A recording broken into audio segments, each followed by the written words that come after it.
Before we start. And we're live, yay! Hey.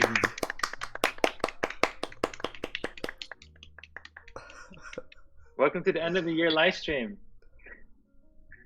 Oh wow, I have to take a look at the setup is. Wow, looks so great. Look at this. Eric, you look so sharp. Detail. Eric looks so sharp. Nice. And I just get cut off by this is not good. You're having the dominance position also. Even feels like you're leaning over us. Well, thankfully you're underneath me.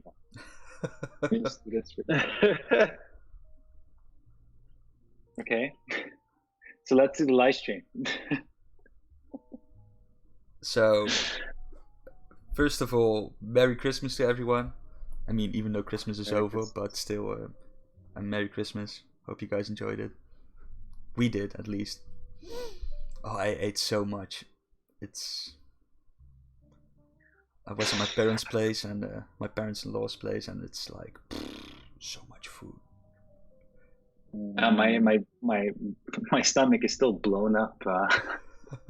Even though I have to be honest, even though we haven't celebrated any kind of proper Christmas here or something, or necessarily had like these, I don't know, fine dine, amazing dinners or something.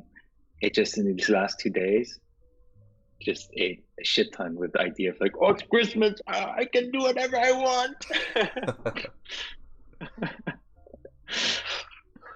Eric has a new cam. No, actually I don't have a new webcam. We all have the same webcam. I just took the time and effort to put on some studio lights, and that makes all the difference, I guess.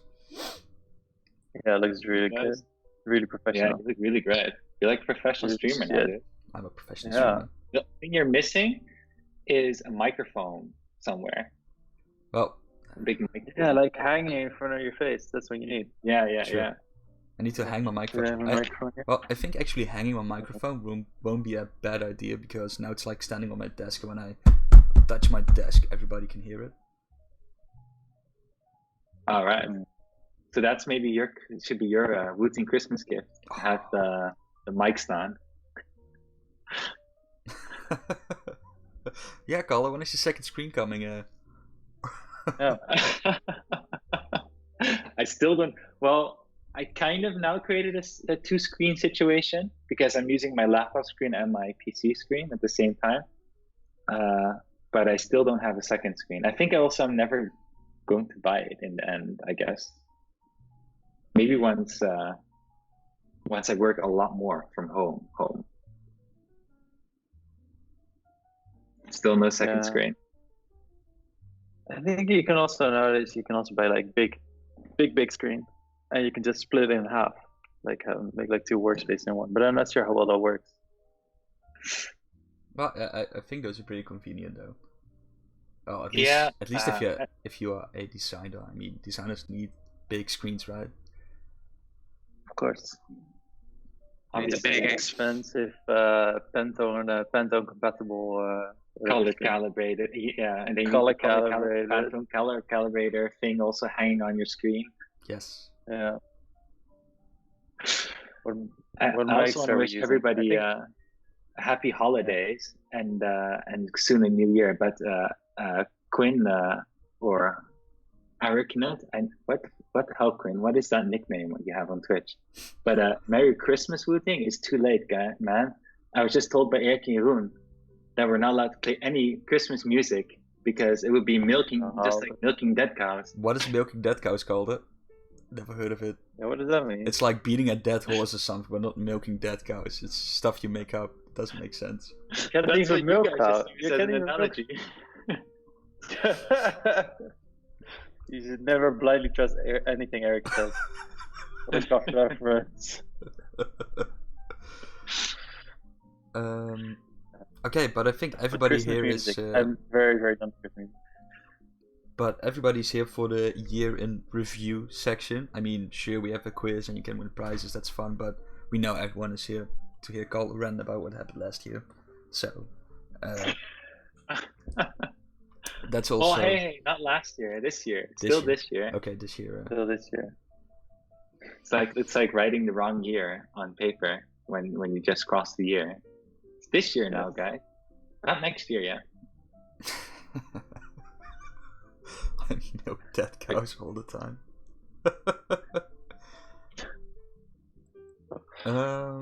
Yeah, so Carl is going to start talking about what happened last year with Wooting. Just do a little recap, because that's also a nice moment for us to see what happened, what did we do, where did we end, and somewhere halfway we'll have a quiz where you can win cool prizes. You can win a Wooting to Lekker edition. Win prizes. You can win a Wooting to Lekker edition Win with prizes. a wrist rest, or you can win a wrist rest and a discount for the Lekker edition, or you can win Wooting socks. Wooting socks. Wooting socks. That's original. It's sick, right? I really like the Wooting socks. I think I you also should want the Wooting purposely socks. try to be third place. Yeah, I mean, Screw Yeah. the keyboard. I mean, go for the socks. you Dude. can buy the keyboard or the wrist rest for money, but you cannot purchase these socks. That's No. It's the even more exclusive price. Yes, everybody wants socks. Wooting socks. Socks are Everybody fine. wants Wooting socks. Wooting socks, Wooting socks, Wooting socks, Wooting. Oh,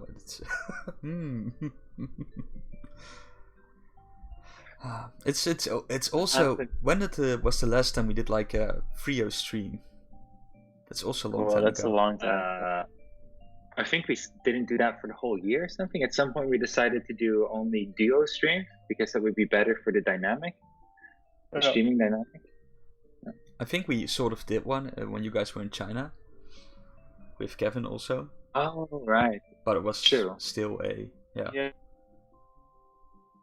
It's different than Kick this. deck out in these stylish socks. I see that the analogy is evolving now. We have to pay Speaking for of shipping. socks, let me put on some socks. I'm gonna get cold feet here. Will you have Wooting to socks. pay for shipping if you win? Well, no, you don't have to pay for shipping, but maybe if you are outside of Europe or outside of the US, you could. Well, maybe you have Yeah. to pay the custom fees. But not for the socks, probably. No, nobody cares about socks. So we also have Kevin in the live stream today. He's not in the live stream, but he's in the chat. Kevin the ID guy. Assuming that's the real Kevin, Right. not a fake Kevin. Who knows? Kevin is not in this end of the year live stream because we're a little bit afraid that he only experienced like end of the year, so there's not a lot of things he can jump into, which kind of sucks for him. So it's a bit awkward. There wasn't also any plays in the live stream, right? Because we have Calder, Jeroen, and we have me, and underneath is like the big win, win, win. So everybody keeps watching the live stream. So there was no place for Kevin anyway. That That's like, yeah, we wanted to go on vacation somewhere, but the car just didn't have one more seat, but we still just went all way on vacation. yeah, We couldn't make a behind compromise or something. Okay. We can confirm now it's Kevin that it's really Kevin since he spoke Chinese. It's spoke Chinese. Will the Wooting socks smart. improve my gaming performance? Right. Yes, because these socks are so, I wouldn't say cheap, but they're like probably very tight, so your blood will never go into your feet, and it will only stay in your hands and your head, so you can stay sharp all the time. That's the benefit of gaming socks. But these socks, it's with keycaps on it, right? Yeah. Caps on it. Well, no, this time it's not going to be in a Google quiz format. It's going to be in a online tool quiz thing where everybody can join. But we'll when the time comes, you'll know where to click and where to go. They're saying that Calder looks like staying in a box, and he's saying that I'm staying in a toilet. There's some beautiful, beautiful backgrounds. Yeah, your wallpaper is really nice though, Jeroen. My wallpaper is beautiful. I think that's giving the toilet impression. You want to win this? Win this beautiful wallpaper? You can also win the wallpaper at Jeroen's place. Well, once you touch the wallpaper, your room looks significantly bigger suddenly. Really? I Yeah, guess because it's the what angle, right? I guess you're in like what's it called? Like you're at you have the roof right above you, right? You're like on the top Yeah, floor. yeah, and the roof is like Angle. bent angle. Yeah. That's the word. Hmm. Okay, enough about Yeah. Johan's room. Calder, what did we do last year? What I did thought we we'd do? do my room tour now. Okay. Well, your room is beautiful. You can see this is the whole room. That's it. Eric is insane. True. Yeah. Yeah, because you have the waiting chairs in the back. It's I mean, this is the Wooting office, right? So there's the waiting room for all my appointments. There's like a lunch and dinner table all over that way. Here's like the office space, and we have like the archive cabinet with our botanicals on top. Yeah. Say the Oh silence. yeah. It's very soothing. So people can sit there and wait while looking at your screens while you're working. So okay, sorry. So we would start with end of the year recap, right? Mm-hmm. Okay. So we went. so You can do to this. start we went with, through this. we did Okay. A, B, C, D, and E. So the year for No. Wooting started on the 1st of January 2019. During that day, we probably didn't do anything because we had a headache and a hangover from New Year's Eve. And then the 2nd of January, what did we do then, Calder? What did we do then, Calder? Second. What did we do? Well, a new headache started because we had to deliver a Wooting 2. Yeah. Can you imagine that at the start of this year we didn't even deliver the Wooting 2? It's strange, right? I It was is. also surprised. It feels like the Wooting 2 is like here for almost like 10 years or something. Long. Yeah. Yeah. Well, that I want to jump on this, and that's what I wanted to say earlier. Is that I feel that this year passed by so fast. I'd almost say faster than any of our other 2 years. Yeah. This was really one of the fastest years for me, Mm. and I'm not sure necessarily why, but like you said, like with Wooting 2, maybe it's because Wooting 2 has already been with us much longer with the whole development, and that's why it feels like it's been here already forever. Yeah, I don't know. Well, But I think everything for the Wooting 2 was like done in 2018, and the only final step left in 2019 was just delivering it and trying to get all the keyboards ready, plus all the accessories like the keycaps and the switch packs, everything done and shipped towards Europe and North America before Chinese New Year, because that was the biggest hassle in the beginning of the year. Not per se the production or anything, funny enough. yeah, I remember I was in. Frankly, I didn't celebrate New Year's Eve in China, but shortly before I went back to. I was in China before the end of the year, and I was at the production itself and arranging the shipping of things, and everything shipped in the end in January, but it went all a little bit slower than expected. I remember we used the train for the first time for Europe at least. Oh yeah. And for the West we used boat. But there was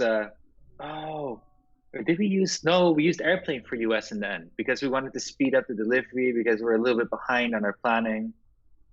So we used air freight for US. And the train should have been fast. But our forwarder was making mistakes along the way, which delayed it significantly, and we just couldn't do anything about it. So we were waiting for that. So in the end, the US was delivered much faster than Europe, even to the point where in the US we had it in stock in the warehouse. But we decided to wait for the shipping, so we'd be a little bit closer to Europe shipping time. Crazy enough. Yeah. Yeah, it's funny that Quinn says it got stuck in Germany, I believe, but I think it was in Russia or something. It No, stayed. it No, was stuck no, in no. Germany, in Was in Hamburg. Germany? Was Yeah. it was in Germany because apparently, apparently the train would go to was it Hamburg? Yeah, I think so. Yeah, could be, I guess. Well, apparently that's the end station there, and then it needs to go on a truck to the Netherlands. Yeah. But somewhere there, they were taking a very long time, and we had to deal with a couple of customs issues also that they didn't arrange beforehand. Oh, I remember they were like double checking delivery address, and they didn't prepare the customs in advance, and I had to tell them, obviously we don't want to do imports through Germany. Hello. And the guy just didn't follow up fast, so it just went very slow at that point. Yeah. Train I issues. remember it was a pain in the ass. Just like the train itself was pretty good, but then getting it from Hamburg to here, for some reason they really fucked up. I think just communication issues all around. I think thankfully we did another shipment by train in the same manner, and that one went a bit better. But they did but this time I in advance already expressively purposely specifically said what had happened with the shipment again and again, multiple times. And the guy asked me like the same question like 3 times.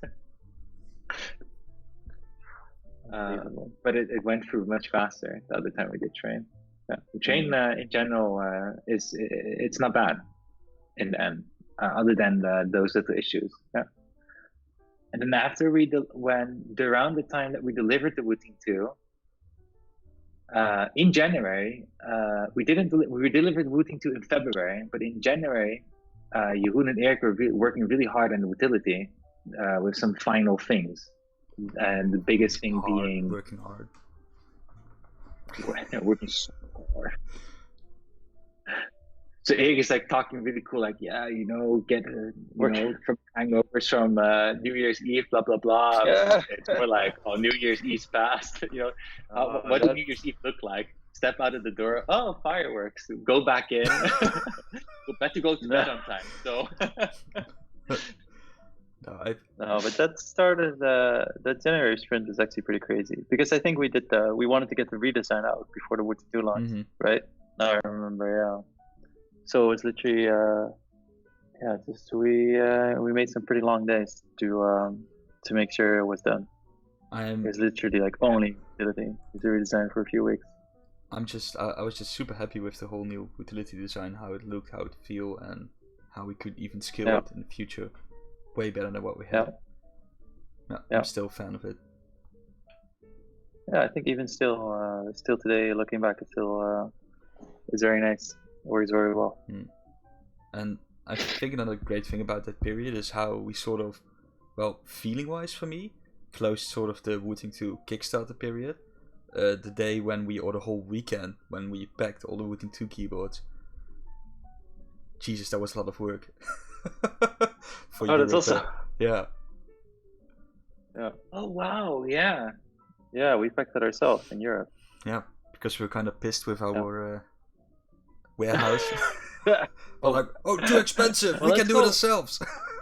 Yeah. Well, I would love to go into that point because so it used to be in Holland. We had a 3PL, third party logistics company. Basically a guy that has a warehouse and that fulfills orders for you, or a company that fulfills orders for you from their warehouse. So we were pretty happy with the service. There were sometimes things went wrong here and there, but not all too bad.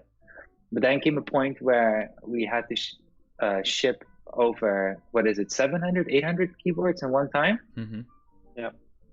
And their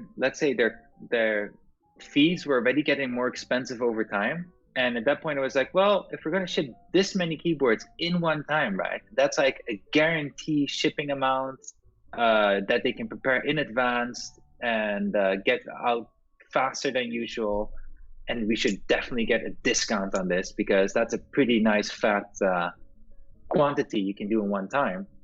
Yeah. But the company that they just like, or specifically the owner of the company, he just didn't budge. He was like, like, No discount.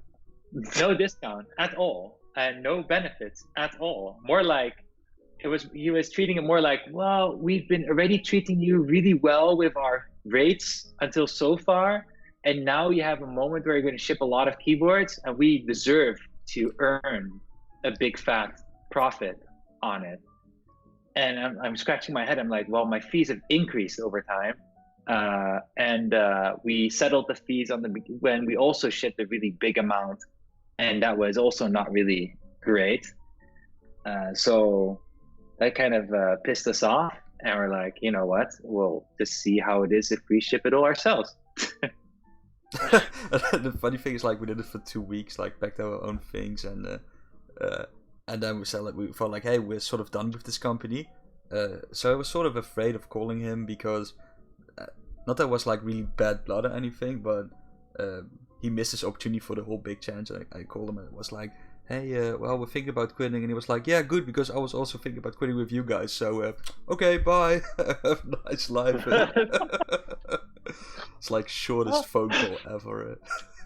Yeah. He was glad he got rid of us. I mean, Yeah, I guess. I felt it was a bit strange for this kind of company to treat it in this way. But on the other side, I can believe that they were just trying to reduce the amount of customers they had and only focus on a couple of big ones, meaning that they were growing from a small to mid-sized company or something. Mm-hmm. I don't know. In any case, you guys did a lot of packing. Yeah, I think the first day we were 5 people. Was Jeroen, me, Simone, Finn, and Nico. And even like Carl's sister and mother helped at some point. Yeah. And then we had like a 2-day break because we needed all these papers and orders and labels need to be sorted out. And then the last day we packed with 4 people or something. And it's a lot of work. Totally Yeah, I overestimated think it. the main thing is the paperwork. Like just the packing itself. Like once you have a rhythm and you fold the box and you get the right keyboard and put it in, right? But then making sure you have the right label and to stick on with the right like packing slip, and maybe you need an invoice if it's out of Europe, right? And making sure those all match. That was like, that was a lot of work. Yeah. It's true. Also fun. But the thing is, after all those keyboards were shipped, we almost immediately had no more stock. Yes. So the Wooting 2 went back on pre-orders that time, and it took a while before we were able to make the next delivery because we had a bunch of issues with production. There were no let's say you had Chinese New Year to start with, and after Chinese New Year, and the manufacturer couldn't schedule us for the keycaps that we needed to do another production. Yeah. So we're kind of in a crisis moment that we couldn't do any production very soon, and we just had the keyboard on pre-order. And I think then we had a new production slightly before Computex, and then by the time that I went to Holland in summertime, that's when we shipped those out. It's June, right? Yeah, something like that, I think. But before that time, we had something else happening, of course. But let's say that from February, there were like a big fat 4 months at least before we had the next Wooting 2 delivery happening. So long. Yeah, really long. That was really long. And what did you guys do in the meantime? Do nothing? No, we developed a Switch and a new keyboard. Well, yeah. And I would say when I say hi to Rocky and to recommend it's Gilles Harper to not put your Wooting 1 or Wooting 2 in the dishwasher. It's not a good idea. Not a good idea. That's something what you do with Logitech products. You put that one in the dishwasher. Not Wooting keyboards.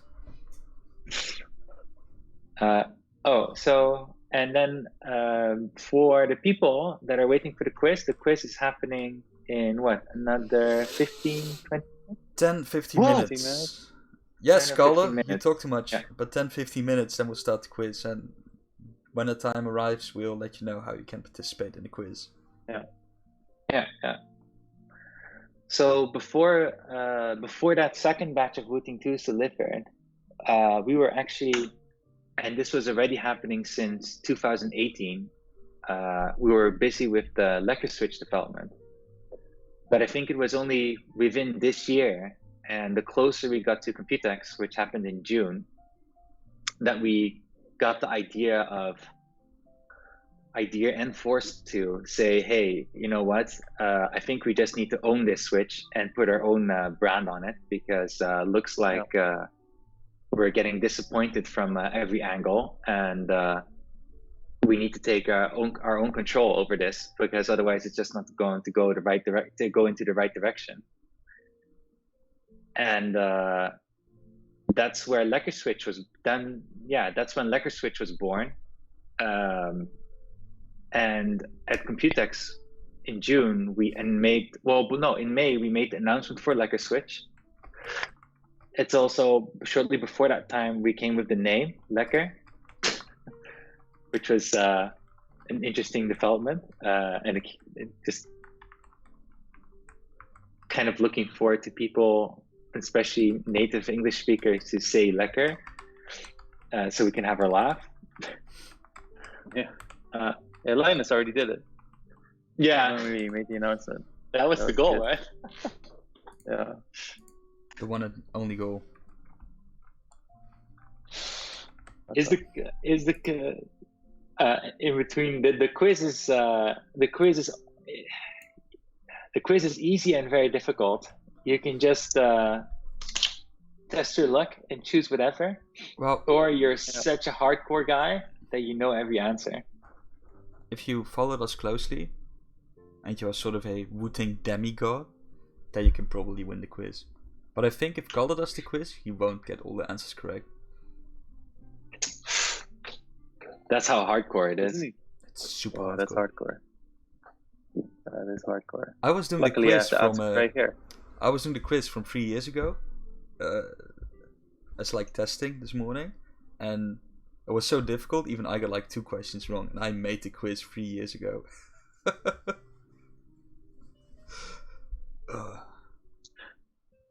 Do you know what question necked me doing that quiz? Was like, oh, how many analog keys was the first prototype of Wooting or something, or was like the original plan? And I was like, 6, 8, 12, or everything. And I was like, it was like 8? 12. No, it was 12, yeah.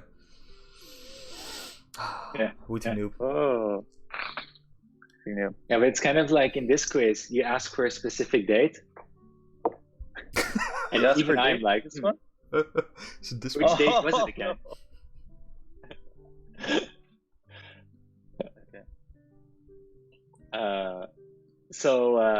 Quick in. Study any date, any Wooting related date before the quiz. Yeah. There's All the always a dates. date question. I think every year there's been a date question. There's even 2 date questions. Ooh! Oh, one of them already came up in the. Sneaky. I think every question is named during the live stream at some point the last year. At least. Somewhere. Should be. Yeah. So, hey, I already see the question also is about, one of them is from Victoron. What advantages does the Lekker keyword have over the normal Wooting? And I think there was a related one. Would it be possible to replace the switches in my Wooting 2 with Lekker switches? It's a Lekker with 2 Ks, by the way. So Toxic Friends is correct. It is actually like the Dutch word Lekker. Was there another related one? No, okay. So the Lekker switch development was very, very important to us. Oh, there was a related one. Will this new switches replace those used on Wooting 2 from now on?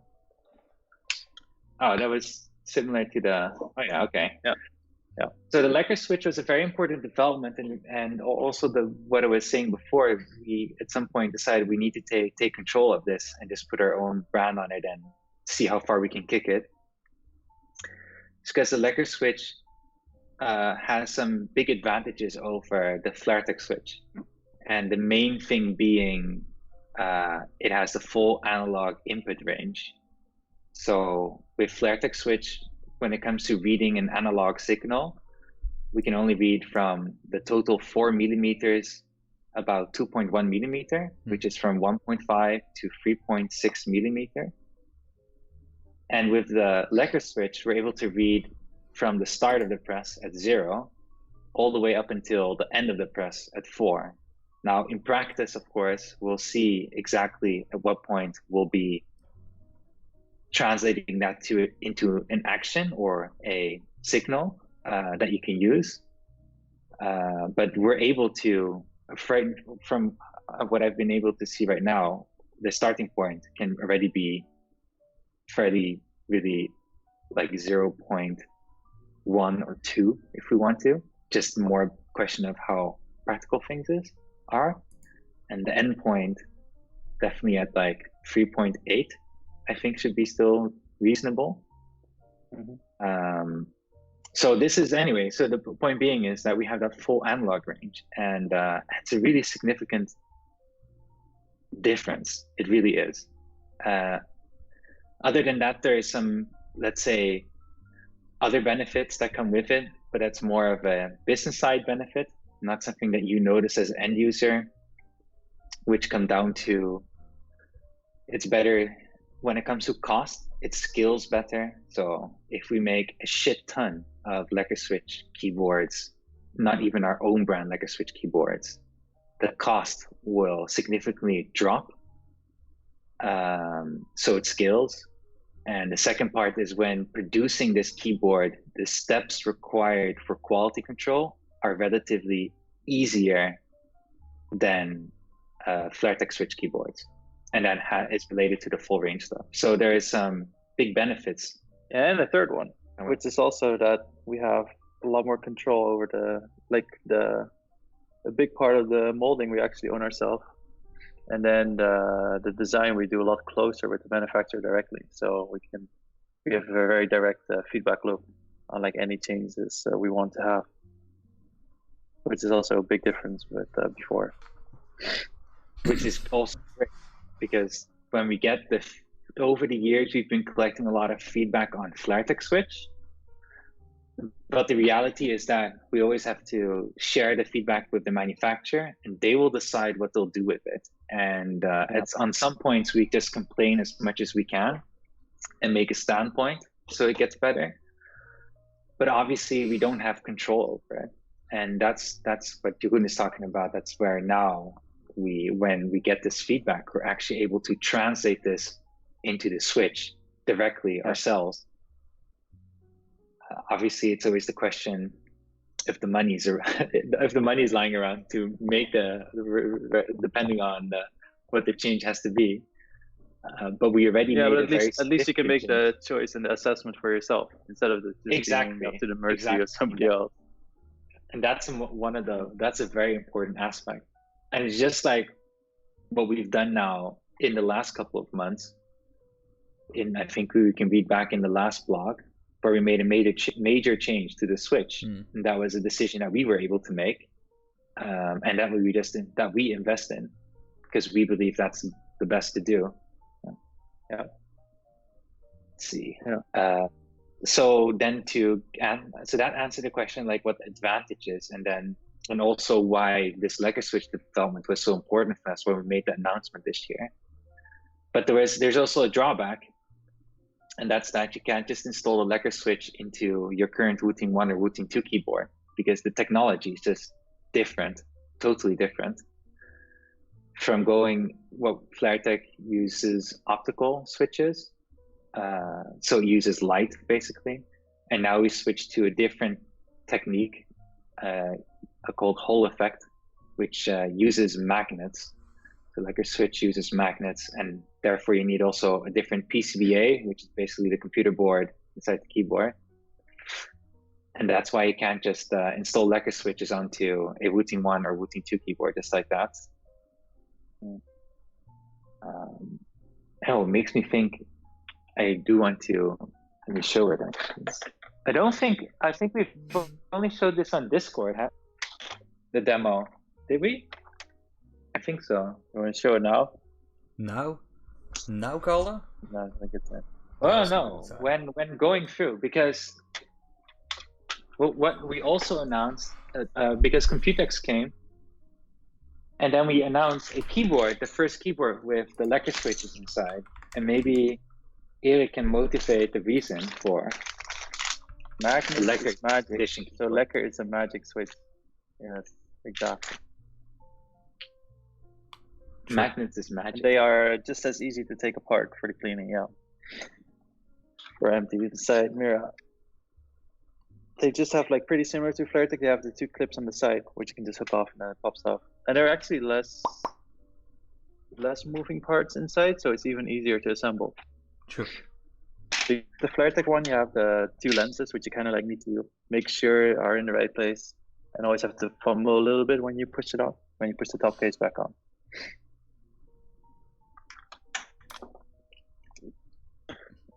Uh-oh. Uh-oh. Uh-oh. Okay. Carla, you swapped around. How is that possible? Hey, what the fuck? What happened? Jesus. That, well, I know what I did that went wrong. Wow. You change camera? Oh, Yeah. You guys just Accident. teleported in place, just like poof. Teleport. Magic. It's like this is a magnet keyboard. If you press a key, you teleport to another location in the world. Like a switch is a magic switch. It's interesting how much what the effect is on the studio lights on Eric.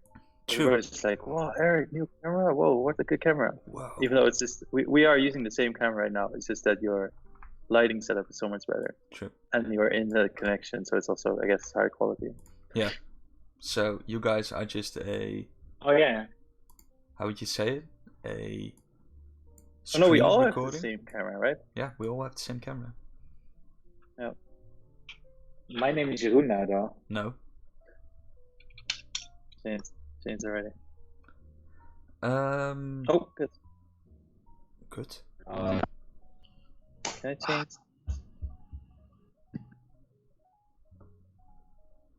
Oh, what's happening? Eric. Yeah. Can you do? Oh no! I don't think so. I don't think so. Oh, Jeroen, now you guys can see Jeroen is a real android. He can swap his background for anything. I think this is even better because no, it's horrible. Okay.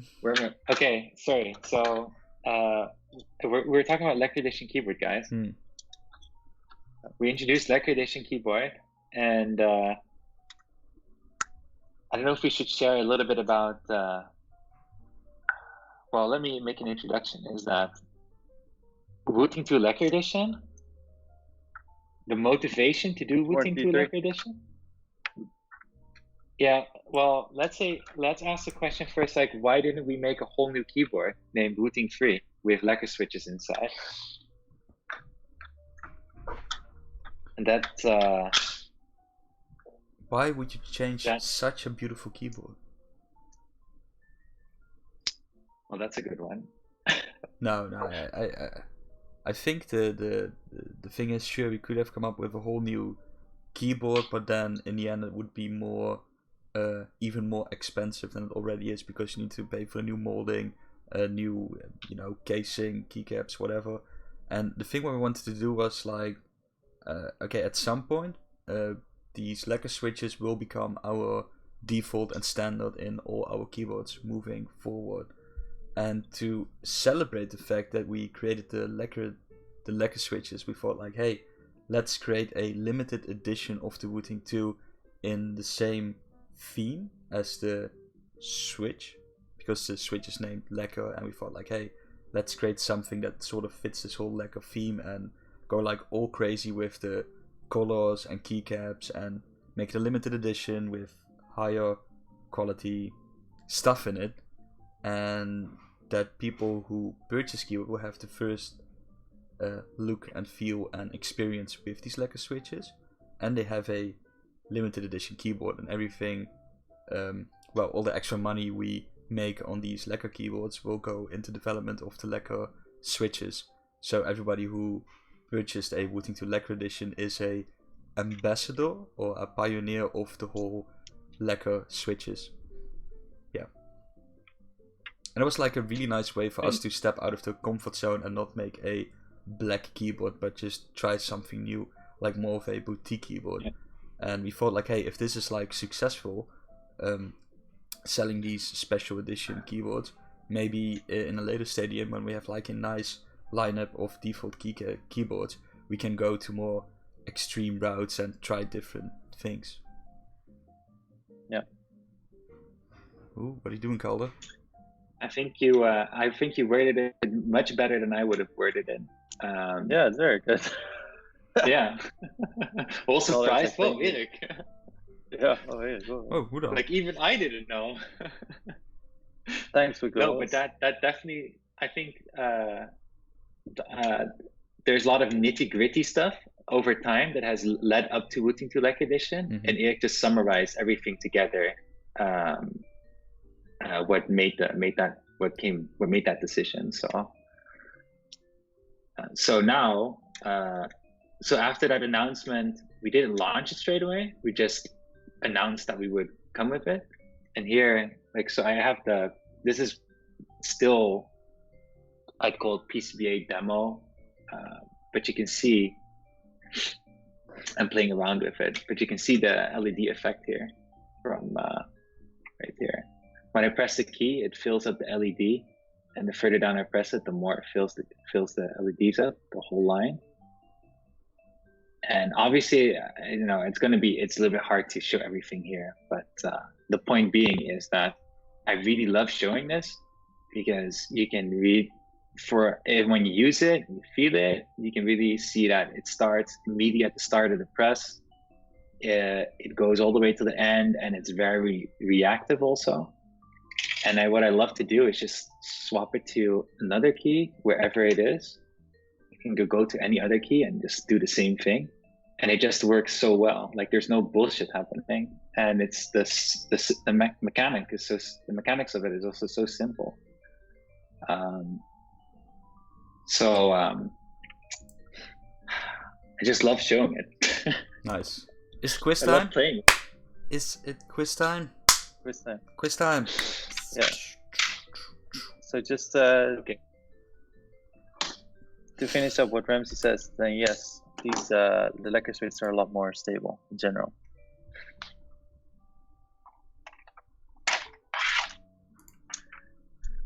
Quiz time.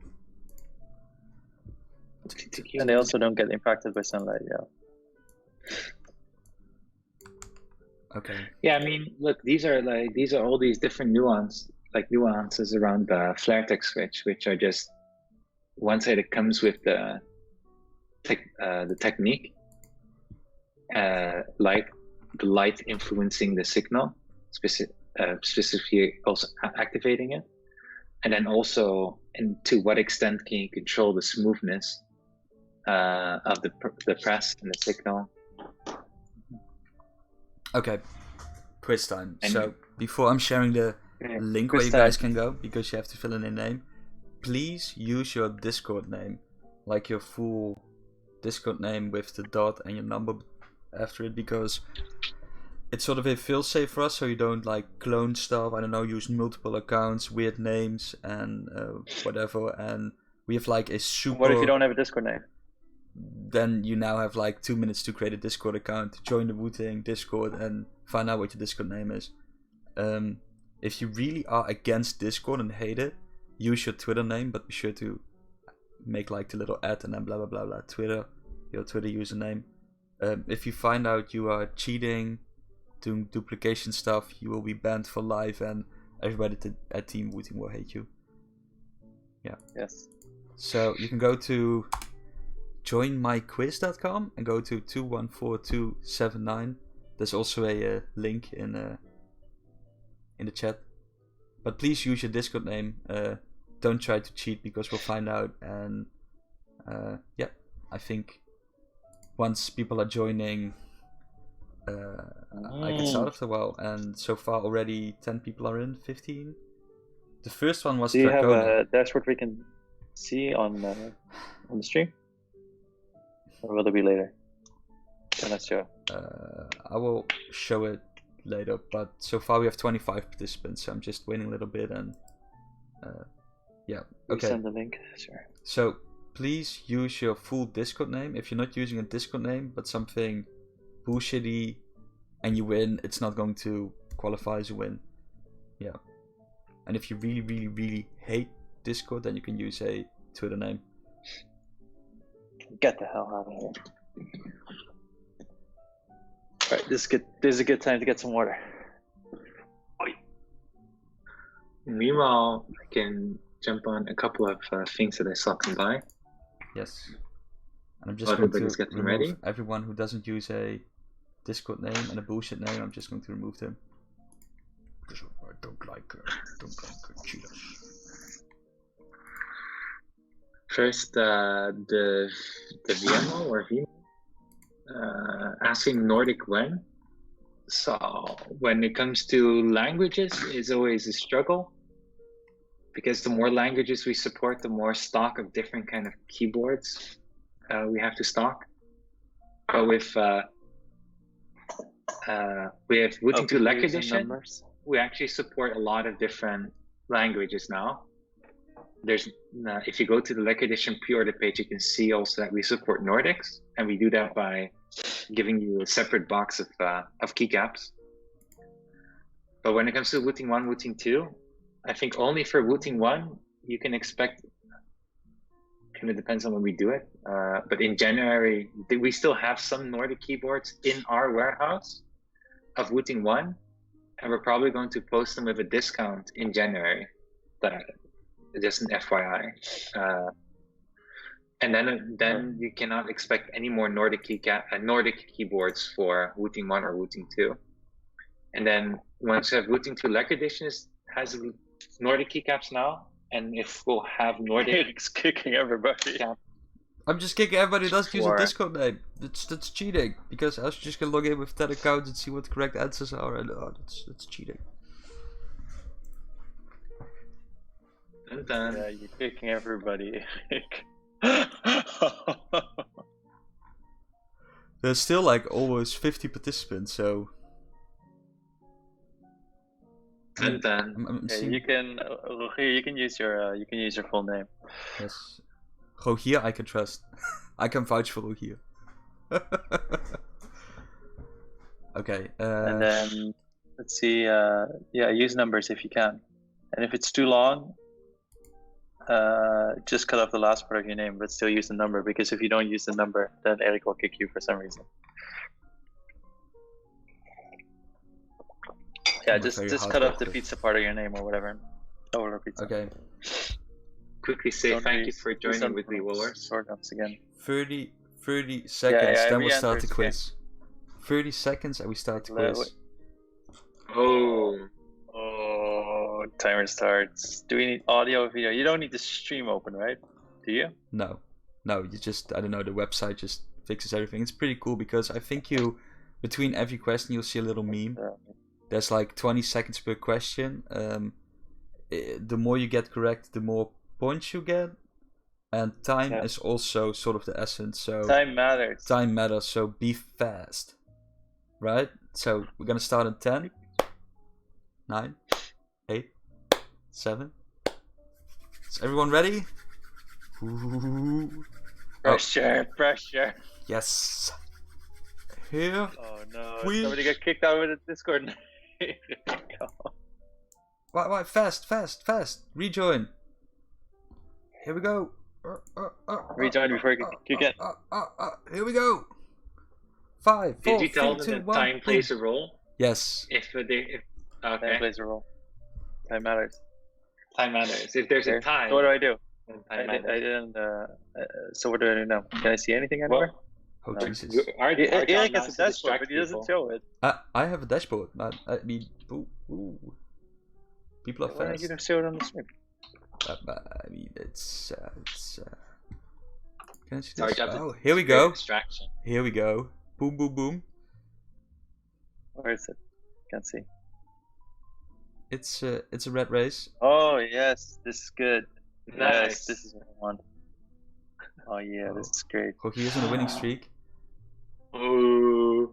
Oh, whoa. Whoa. Oh. Look here. Ooh, we're having fast people but making mistakes. Fast people making mistakes. Oh, that's the trade-off. That's the trade-off. Oh, look here. Rogier, wow. Oh. Skill saver. Oh, damn. Oh. Mystic Magic coming up. Mystic Magic Quintos. Skills up are taking the lead. Oh. What a rat race. Victor What a rat being race. fast and making a lot of mistakes. Rogier made a mistake. Oh no. Oh, no, he's third now. Skill saver. What the fuck? Victor and close to an end but having a lot of mistakes. Oh no. Well, I'm having my doubts Skill with... Shaver's taking his time, and he's Well, I'm having my... With Skill Shape, I mean, he didn't use a Discord name. Maybe he's like cheating somewhere. If it's a tie. Well, You can still, if you take your time to get the best answer, the most correct answers, you can still win. your chance of winning is still higher than being fast. Let's see who, yeah, I guess so. who screwed up the most. Oh, damn. I really like how Skill Shavers is taking his time to get it right. Oh, there's one. Yeah. There's one with Big Streak there in there too. He's also taking his time. So Hello. new people taking it. Creepy something. You better just redo some questions. Everything is wrong. Okay, I'm also kind of happy that not everybody got everything correct. Yeah. Oh wow. That was good. Okay, people still in the running. I think It's already revealing. True. Well, is it? Yeah. Who's gonna get the How many sock? people open the utility?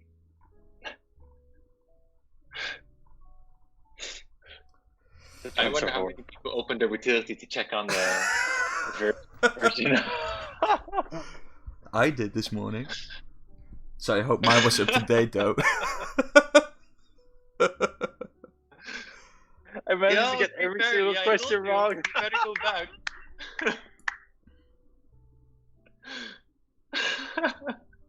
Fake Quinn. It's not real Quinn. I think we're sort of done with the quiz because everybody filled it in. Most of them. I mean, nobody can beat. The Wooting 2 amount of keys. We'll go through the answers right away, but I think with the Wooting 2, you have to take into mind that in the top right there's 4 extra keys, so it's more than the default full size keys. Okay, that was the quiz, guys. Trick question. That was the quiz. Yeah, so hard. Quintosh is third. Mistake. Easy if you want to win the stocks. I couldn't see it. So the winner is Skill Shaper. Congratulations. Not sure how I can. And he blindly guessed the utility version. Mystic Magic is second and Quintus is third. So Skill Shaper will win the Wooting 2 Lacquer Edition with a wrist rest, the blue one that fits the whole keyboard. Mystic Magic will get a discount code for the Wooting 2 Lacquer Edition plus the wrist rest. And Quintus will get the Wooting socks plus a discount code for the Wooting 2 Lacquer Edition. But what we didn't tell is that every year we have a Poodle prize. And what is a Poodle prize? That's like the prize for the biggest loser. So the one who sucked the most will get a trash cap. Yeah, you have to show the trash cap also. Oh so, my god. Creep Barry, even though you failed, you still won, dude. Woo! Let me see a trash cap. Trash caps are horrible, guys. You really don't want that one. Oh my god.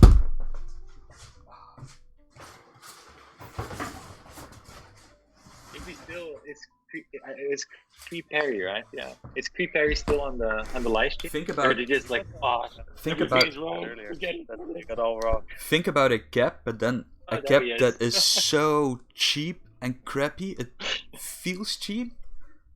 It doesn't look nice. It has like all these little things sticking out. It's like the worst cap ever.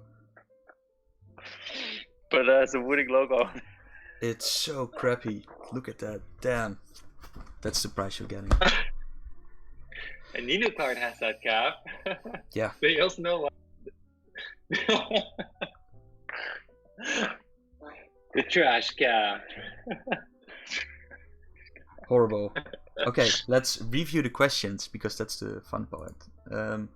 You had these out in the meetup, yeah. Well, which connected us to Wooting 2 have? I mean, that was sort of simple. That's a USB-C. It's, I mean, that should have been an easy one. Took an average 2 seconds. Whoa. Wait, so who got second place? What? Who was on second place? We didn't clap for the person that got on second place. Mystic Magic. Oh, Mystic Magic. Congratulations, Mystic Magic. Congratulations. And Quintos. And then congratulations, Quintos. Okay. Quintos can get away with the best prize, socks. Okay, so Alright, nobody. really difficult to become third. First is easy. Just be the best. First is Third easy. is like, what? Not the best, not the Yeah, worst. sucks, dude. Socks, man. Okay, so which Okay. connectors to Wooting 2 have? I mean, everybody should have had this one correct, right? USB-C and I mean, the fuck is USB-A, E, USB-B, and USB-D? What was the initial name for the switch box? So this like very tricky because I think this is tricky. I didn't even know that one. it was like the Woodloot because we had like the Woodloot box because that was the first box we actually made and yeah, it's somewhere in a blog post. I can grab it. I think I have it on the top of my box. Sick. Do I have it? Yeah, let me grab it. Let me adjust. Let me adjust this The view. quiz website told me I was third. I was bamboozled. Oh my god, I'm so sorry. Wait. Maybe they finished earlier than another one. Hmm? Yeah, the very first screen you discussed it. It was called Woodloot. Quinn knows everything except he can't win the quiz. Woodloot. So in the end, the name was like Switchbox. We also had Switchback in between, and Snitch Get Switches was kind of funny though. Yeah. When did we deliver the first Wooting 2s? Well, that was actually February 2019. And Calder said it during this live stream. He said it. He spoiled this question. And still everybody got it wrong. So many people got it wrong. But yeah, but that's just something you should know. Yeah, because in January 2019, I think... Did we pack them in January? Oh, Mr. Pleasant calling us out. It was when we already... Yeah. I don't know. We delivered in February, right? Yeah. Yeah. So how do we Okay. measure analog with the new lacquer switches? Tachyon effect, that's like not it. That's like what's something with particles in hyper speed space, whatever. Then we have Hall. Fast and light particle. True. Then we have Hall effect, which is the correct question, where you measure the whatever with magic. We also said that. Calder also said that in his. I when said he was it during doing the live demo. stream. Yeah. Yeah. This one Exactly what is we did with the- funny. I don't know. Hypoticrosis, that's like werewolf. If you're a werewolf, you have this. Then you're a werewolf. And this one was like the first random page on Wikipedia with effect behind it. I don't even know what it is. But Calder, what did you want to show, Calder? Yeah, so I think this was... No, was this the second one, right? Does it say Woodloot? This was the first one. No. we also had that. Yeah. No. This was the second one. We is started the with first the one. plastic box with Woodloot on it. Yes. Now... Oh, yes! Yes, it shows it. Nice. Almost there. So, this is a paper sleeve, mock-up, this would go around, and then you could remove the sleeve. So you have this nice Wooting logo. Let me see if I can still remove it. Yes. And then. And the nice thing about this box was you could leave it on your desk and keep it for fun stuff, but these boxes were way too expensive to create. Mr. Pleasant, these quizzes aren't meant to be fair. True. Okay. What was the next question? What is the name of the pattern underneath the wrist rest? Ooh, this one is also pretty... Oh, that one. Pretty... This was like a very difficult question, right? I think we only named this during a live stream once or twice. I think I know why everybody went for like hexagonal tiling, because it looks like a hexagon underneath. It looks a little bit like, but it's actually a gyro pentagonal tiling. Yes, you can search it on Wikipedia. Yeah. This was definitely knows this one. This falls under the more difficult questions for sure. True. Yeah. And I don't know what snaps. The ID guy knows this one. Damn. Shit, he knew. What can that be? I don't know what snub square tiling is, or trunakit trihexagonal tiling, but those are also patterns. So maybe for future wrist rest or mouse pad, whatever we will use, the snub square tiling, who knows. When was the Wooting meetup? Yeah, this was also a nice one. I think you only know the exact date when you actually were there or kept an eye on social media. But it was the 27th of July. It was a very warm day on a Saturday. This is what I would say is a tricky question that I'd definitely get wrong. Yeah. Yeah. So for everybody who got it correct, good job. 24%. Which Pantone color do we refer to as Wiffany? Yeah. Well, that's also. That's then. I'm surprised so many people even got this right. Yeah, 12 people. I mean, I think you can see it on the website of the Wooting to Lekker edition, but you have like the. I guess more. 289 is the dark blue. It's the blue one, right? The 333 is the Wiffany, and with Wiffany we mean the ripoff of Tiffany & Co.'s, what we call it Wiffany. So the steel turquoise color. Yeah. And the Pantone 5748 is that's the yellow. And Wiffany as in Tiffany. Yeah, that was fun.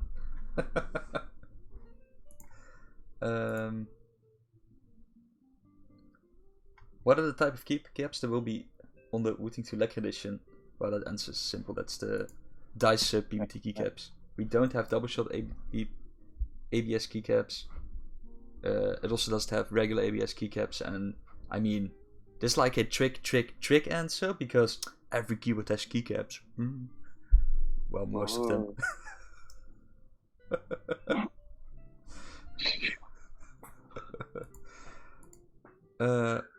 What was the latest stable version? What is the latest stable version of the utility? Yeah, that's 3.3.3. I thought it was funny because it was also an answer on another question of the 333 with the Wiffany.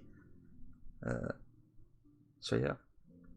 Everybody who has like 222, please update your utility. How many keys does a Wooting 2 have? This is also pretty tricky because 3.4.4 is now the beta.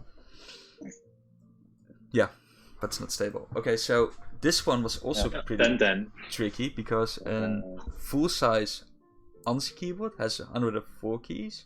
A full-size ISO keyboard has 105 keys. But the Wooting ANSI has 108 keys. And the ISO has 109 keys. Because there are 4 extra keys above your numpad with the A1, 2, 3 and your mode key. Yeah, this is also tricky. And trick question. Well, those were the questions. Nice. When I was making the questions, I felt like, wow, this is going to be easy. And the only thing that can be sort of tricky is the date of the Wooting meetup. But I'm surprised that, yeah. The website itself says 104, 105. Doesn't matter. Then the website is incorrect. Really? Does it? I don't know where. What's the toughest question? Oh, this was the toughest. This was the toughest question. What is the name of the pattern underneath the wrist rest? Okay, so appreciate the gyro pentagonal tiling. Yeah. Well, that's it. How can we contact everyone? I mean, for Mystic Magic and Quintos, I can contact them on Discord. Same goes for Skillshapers on Twitch. Twitch. Okay. Send me PM. He's in the Twitch chat. Okay. Send us a PM, Skillshaper, and we'll Yeah, and I contact also you. wonder where the 104, 105 is on the website. Me too. Cop, you sort of embarrassed Send me. the link, Ramsey. That would be nice. You would have thought that at least Cop would be like top 5 material, right? Oh, I see it. Well, What about Callan? okay. It's on the product store. It's on the store, on the product page. But you know what? We did this on purpose to prepare for end of the year quiz. Because we knew you'd all go to the website to double check. Yes. Trick So question. finally, guys, we can change it now to the correct This is amount so of keys, guys. I'm going to change it right now. Change it. Yeah. Well, great job, everyone. Thanks for participating. A lot of people. I think it was the biggest quiz so far. I mean, about 50-ish people? 50-ish people. That's... I think with this this website is also nice. They can just see it live happening. It's very exciting. Yeah. I don't know why we didn't use it last year. Yeah, I don't know. Didn't find it last year on Google when you Googled it. That's actually true because What did you use last year? well, last year and the year Oh, before, I so think we it was used cheap, right? I think we used Google For the time. Forms, but that sucked.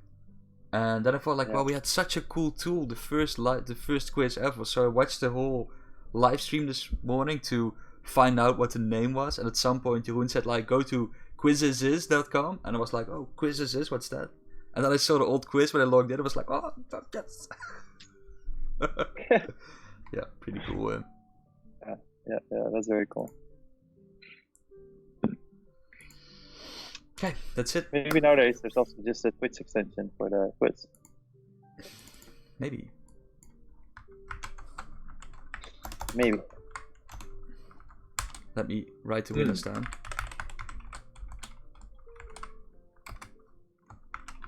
Let's see. Just double checking.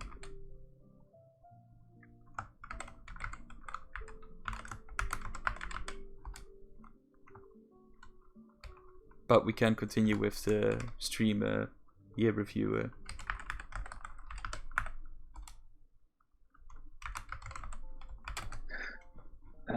Yes. So, I'm just making sure everything is correct here.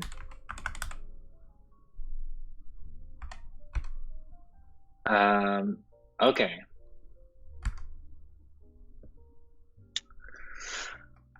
Think. Okay, so I'll just answer this question from Janos HS directly. Is that in general there is a 14-day return policy on all our orders, and 14 days after it's shipped out, or no, when you receive it, let's put it that way. It usually comes with that you can return it unused. You don't open it, but we know what you do. That's just how I'm gonna put it. But in general, the idea is that you don't open up the product and use it. In general, that does happen. Just means you have to be very careful. That's more the thing. Yeah. So I'm not going to approve. We're just giving a hint. I don't know what Carl is referring to, but sure. Well, it's a question in the chat. Okay. So I like how Alfin puts like question between brackets and then asks the question: are different key press fields possible for lacquer switches in the future? Yes. And right now we're just focused on 65 grams, which is 65 gram force, and that's the force at the end of the press. So it goes linear from, I forgot how much force You it didn't starts. spell Quintus right. Quintoch? Erik. Quintoch. Quintosh. Toch? Ja, toch? Ja, toch? Not then?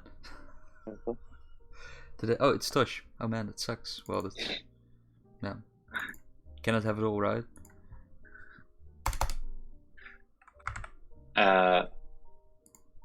Okay, so there's definitely going to be more different lacquer switches eventually.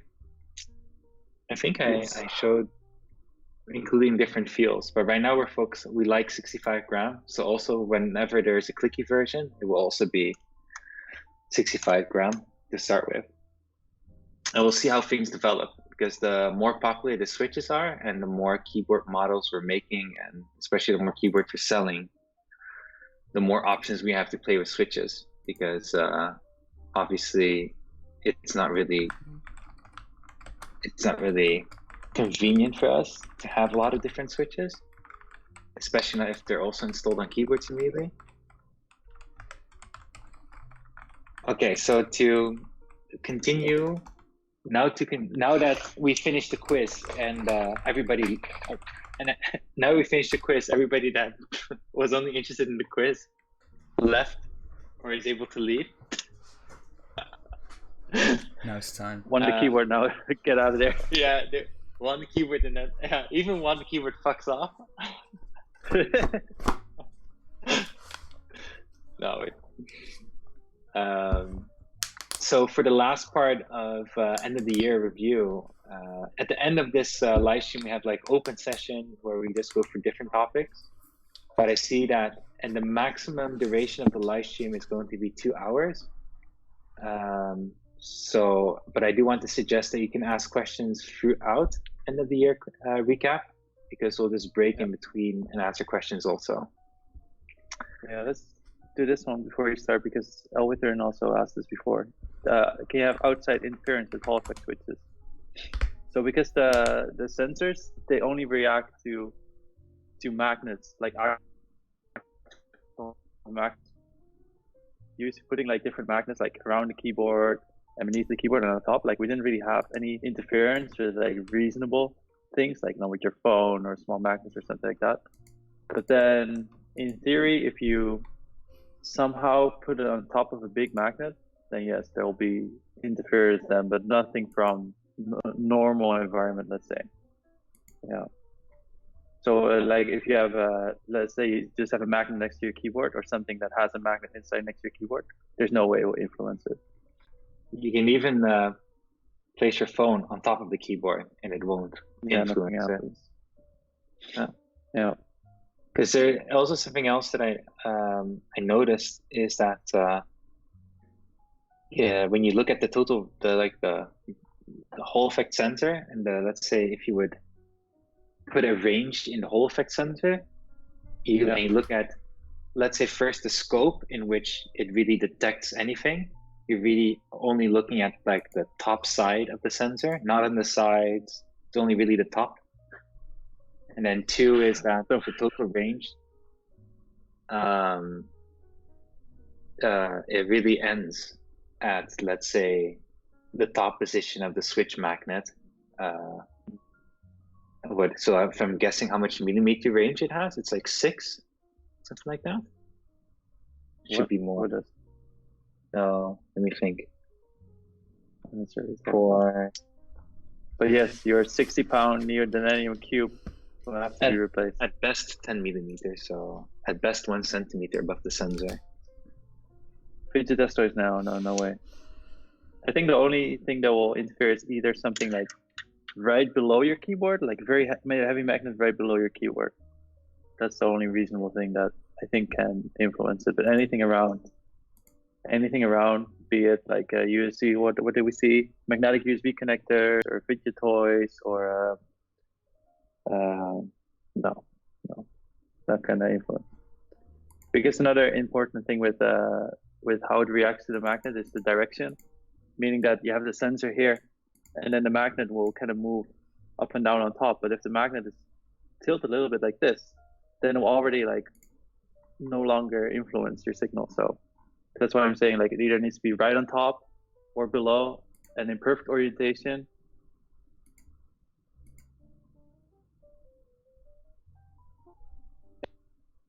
Oh, Wait. go Jeroen. Hello?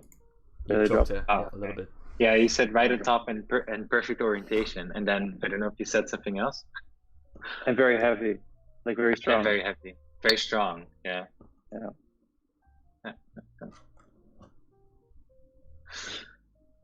His 60 lb neodymium cube will have to be replaced as a keyboard stand. Holy shit.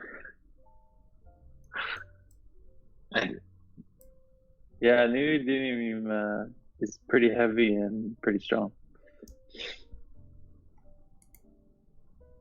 Are you going to license the Lecker switch or keep it in-house? And that's a good question, because earlier I was talking about economies of scale. The Lecker switch, the more Lecker switch keyboards we make, the cheaper it becomes per switch. And it's not necessarily the switch that becomes so much cheaper. It's the sensor that becomes so much cheaper. So it's in our best interest in general to have more Hall effect keyboards out there using the same sensor. But the way we're doing it is by also allowing others to use Lecker switch, which would use the same sensor. So actually, you're saying licensing. I don't think it's like licensing. It's rather that we would sell the switch and sensor together to other keyboard makers, up to the point where, obviously, my gecko friend, obviously, the question, can they do something with analog input or not? If they can't, we will look even further to what can we supply. But the basic idea of sensor and switch, yeah, others will be allowed to use Lecker switches. We encourage others to start using Lecker switches. When that happens is still a question mark. It's still in development, and we need to release our keyboard, but it's part of the plan. This reminds me of the hamster that ate a magnet and got stuck to his cage. Okay.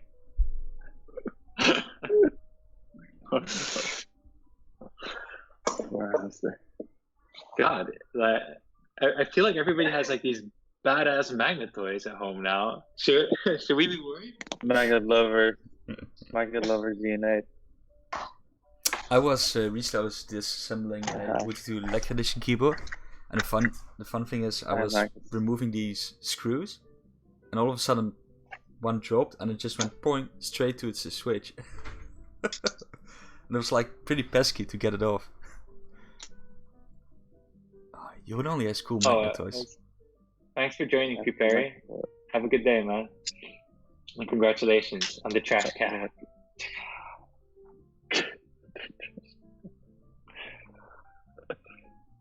What will the lifespan be for these Lecker switches? I think there's two ways of looking at the lifespan, right? One is the amount of clicks, and the other is basically the analog signal. And I think when it comes to amount of clicks, we don't know what the limit yet is, but in theory, and it should also surpass the 100 million clicks to even more, because there's very little that can break on the switch, or that has even real contact and friction on the switch.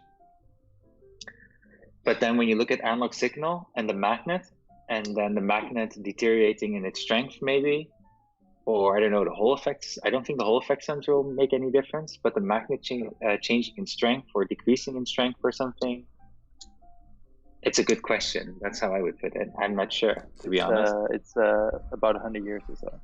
The keyboard will last you a lifetime. So as soon as you die, your keyboard dies. But if the keyboard dies, you die. That's like a bond you get. So we're giving like lifetime guarantee in that way?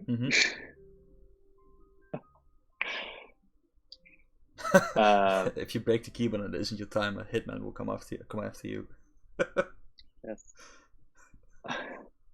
Will there be a Lecker switch 2 in the future? Will you improve upon the Lecker switch constantly? Oh, that's even that's a good question. Like, I assume the question is kind of hinting towards the idea of, if there is a Lecker Switch 2, that would also mean you would need to have a new keyboard, right? You can't just use it on the same Lecker keyboard anymore. And I think that's a very difficult question to answer, because when we were making the Flaretech Switch keyboard, our goal and our thinking was also, hey, we basically have to only change the switch, and then we can have a better analog signal, we can make improvements, etc. But you see, what it ended up into. And I think in general, we can kind of assume that our first approach will always be, how can we make something better backwards compatible? That's always our first approach. But if something is that significantly better and we need to kill off what was before that, then that's a decision that we'll have to make. So right now, it's really hard to say because it's too far away, but we always aim to improve upon, not necessarily, change it entirely. Yeah. All right. Okay. So let's go back to the year recap. Yes. Where were we? Oh, well, we were talking about the Wooting meetup that happened this year, and the date, and that's what happened after Computex, after the announcement of Lecker switches and Lecker keyboard. Even though Lecker keyboard, oh no, did we announce Lecker keyboard at the time? No, we announced Lecker keyboard and this before we launched it. But we did announce it. We did show Lecker keyboard at Computex. Yeah, we did. We announced. Yeah, we did. I remember now. Yeah. So when we had the Wooting meetup, which was really great, I thought that was a lot of fun. There was like one big bummer during the meetup. Somebody ordered pineapple pizza. Disgusting. Somebody ordered pineapple pizza during the meetup? No, from all the way from the UK. We tracked it. We traced it back. Somebody ordered a pineapple pizza. Was Kellen. Calder ate it. That was a really funny surprise. That was real. That was real style. It's great fun, that meetup. And Quinn is already asking, when is the next meetup going to be? Well, and honestly, next summer again, right? 27th of July 2020. I don't know, but I think probably somewhere in July. I think the timing was pretty good. Yeah, I'm probably also will be in the Netherlands in the summer again. Yeah, but regardless, it can happen without me, obviously. But then Jeroen will also be there, right? I think so. Probably, yeah. So next meetup will be more epic. Yeah, I mean, we can have like 3 separate rooms, like one engineering, technical, interesting room, one fun talk with Eric, and one Carlos behind the desk just ranting.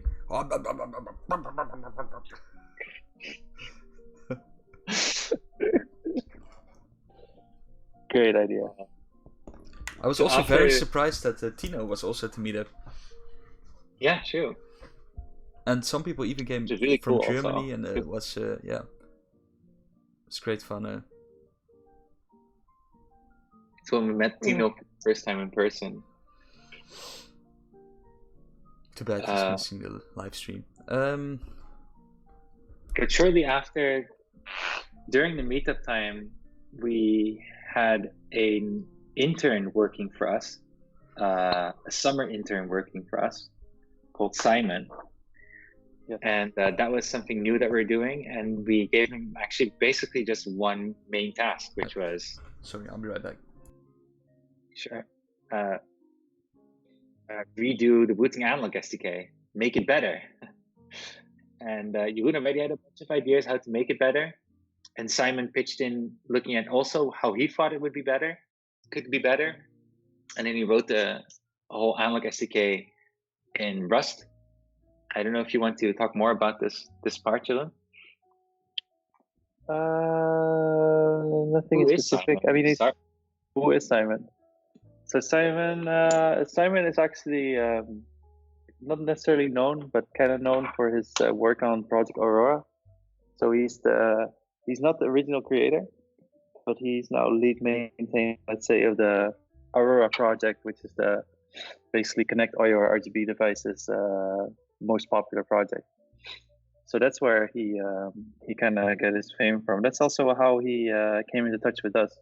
And then he just asked us if we could do like a summer, if he could do like a summer project. So that's where RGB SDK. Yeah, I'll come to that later. So that's that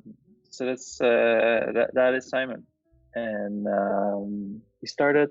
Yeah, basically over the summer, he took a look at the original Analog SDK, and there were a few things we weren't very happy with, especially with how companies and keyword vendors could implement it in a good way and future-proof way, let's say. So that's where he mostly focused on, and he finished that one during the summer actually, which was very nice. So he it's already done now. He's still working on it a little bit, like just freshening it up here and there. Getting version oxide iron, yes. Yeah. And but also a fun fact is that since then Simon is still with us on a part-time basis. So he's still a student, but he works on stuff in a part-time base, improving the Analog SDK, and he's also gonna take a look at the RGB SDK.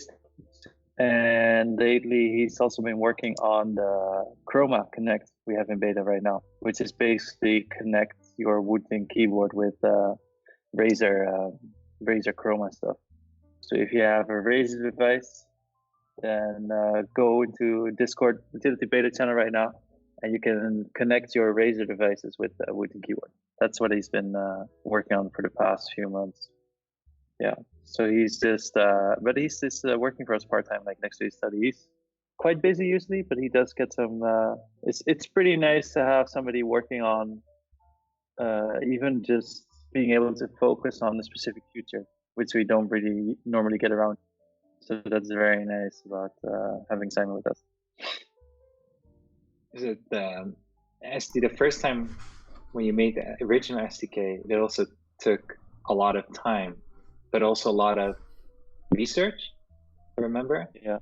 And then still, once it was launched, with all the feedback, maintenance to make it better. Yes. Yeah, exactly. Yeah. And then, so just to add to what you mentioned about why it's nice to have Simon now, to have had Simon, and now Simon's still maintaining it partially. Yeah, exactly. About 12 letter goats says you're giving away limited edition keyboard and you said you won't do it. So disappointing. I think there's two things. One is this is not a giveaway.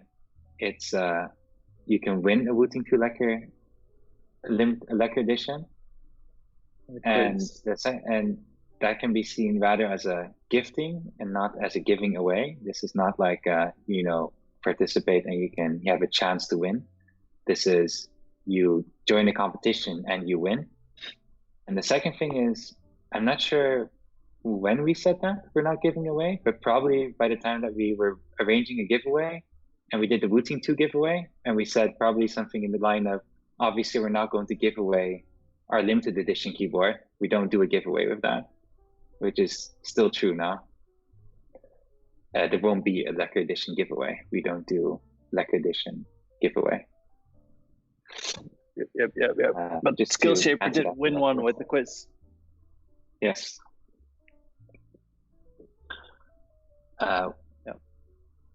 So let's see. Maybe he called it a Skillshaper. That would be something. That's how popular YouTubers do it, right? They're giving away an iPhone and like, oh, I want the iPhone. Well, let's give it away again.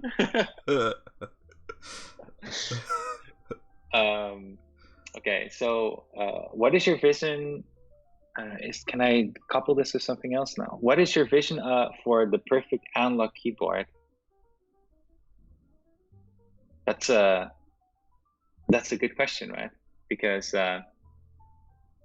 I think what we're doing with Lekker Edition and the Lekker Switch is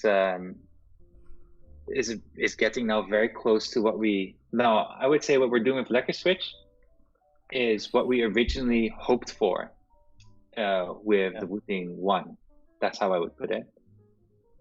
So I think it's really great. The perfect analog keyboard would also be something where you could also change the feedback you get, like the force, change how it feels, the force feedback, let's say.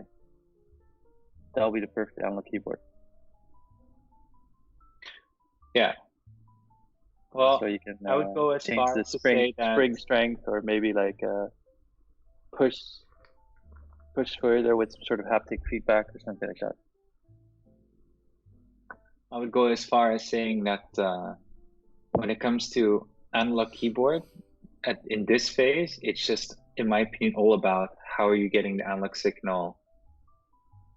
How are you getting analog signal, and what are you doing with it? And then at some point, we're going to get to a phase where it's like, okay, how can we create a better experience with analog keyboard using different type of switches, for example? So you just mentioned a switch that can have dynamic forced feedback, I guess. So you can, when you change activation point, you can change the amount of force in the switch itself. Or probably even depending on how fast you press the key, that it changes the way it, how much force it returns. Like pressing it very fast will return more force than pressing it very slow, for example, or the other way around, whatever you want. But I think that's kind of a result of now you have this like whole new input dynamic where you can put what you can play with. But I think when it comes to like perfect analog keyboard, it starts with just having that full range, every key, and then comes the real question: what can you do with it? And I think that's that's going to be the most important question to get something that is perfect. I think this is a more interesting question though. What's the worst thing you see on the Lacquer KB, and the Wootings? I think that's because it's very funny. Like when we design a keyboard and prototype and develop it and produce it and create it and send it out in the world, there are just so many things and moving parts, and we constantly change little things. And in the end, we're sort of okay. Now we're happy with it and we ship it out. And I think with the Wooting 1, a very good example was with the high-pitched noise when you had certain RGB lights turned on at a certain brightness. You could hear like this high beep, right? So that's something that's like really bad inside a keyboard. But what we did was before we did a new production, we fixed this issue. And I think, sure, when you look at your own product, there are always things you can improve and they can be better. But on the other hand, at some point you need to sort of close the book, move forward and say like, okay, this is where we're going to iterate the product, and all the new things we're going to put it in a next model, a new board, and all the experience we have, we're going to put it in a new thing. So I think there's always room to improve, because at the moment where we cannot find any improvements or something we're not really comfortable with, then at that point there is no more use to create a new keyboard, because then you have the ultimate perfect keyboard.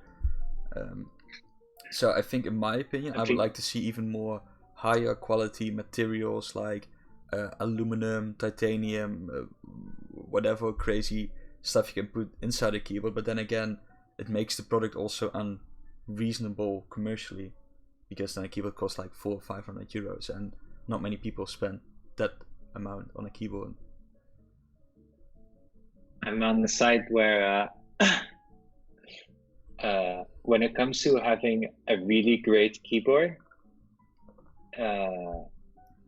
there is ways to make a really great keyboard, but one thing that would be ever evolving is the design of a keyboard and what makes a beautiful keyboard. There's this like classic mechanical keyboard design that's already exists for many years, which is kind of like a bread and butter design, which is very square and very simple.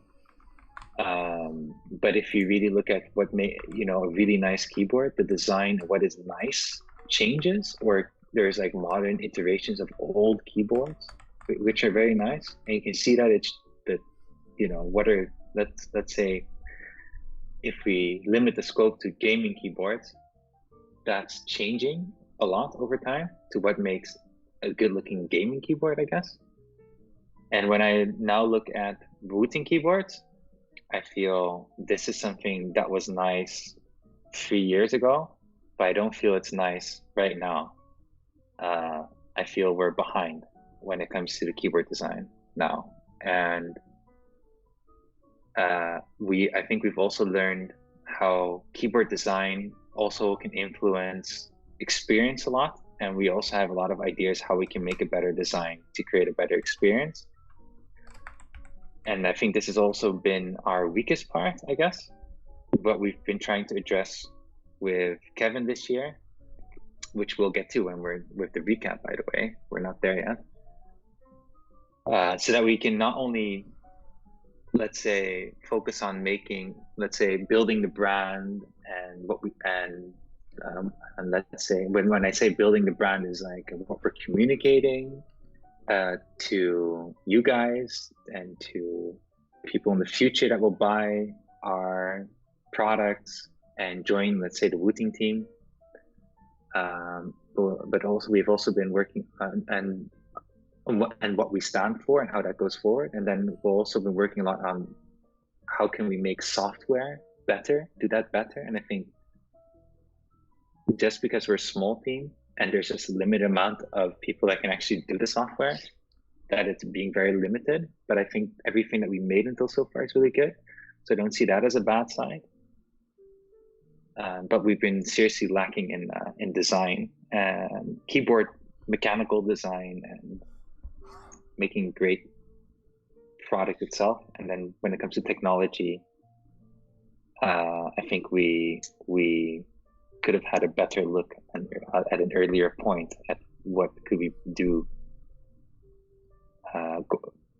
What can we do to make it better compared to what we have now? Yeah. Okay. I'm starting to. Now I'm starting to seriously think about it. You know. Now I'm just picking my own brain on it. Ergodox Liquor win.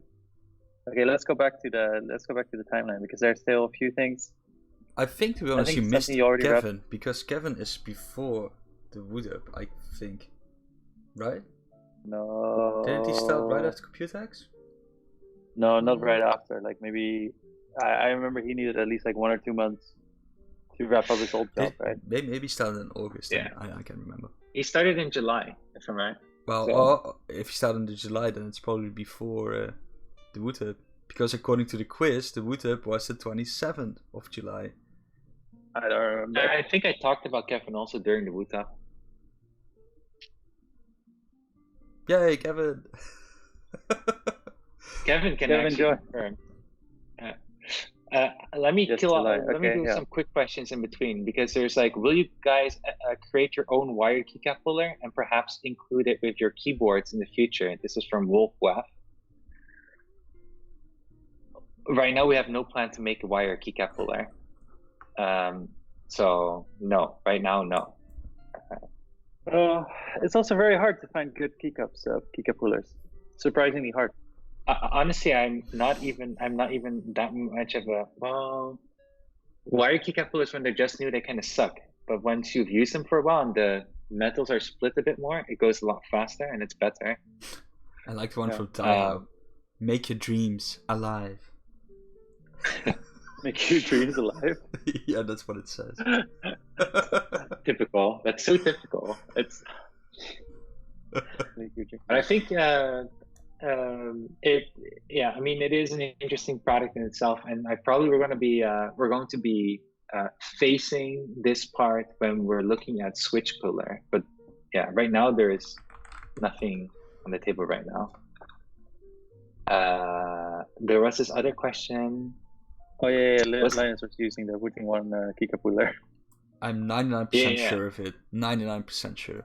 I mean, I think we're the only one who has them orange. If you had like a dark blue one or a black one, it could have been. But an orange one, that's Wooting stuff.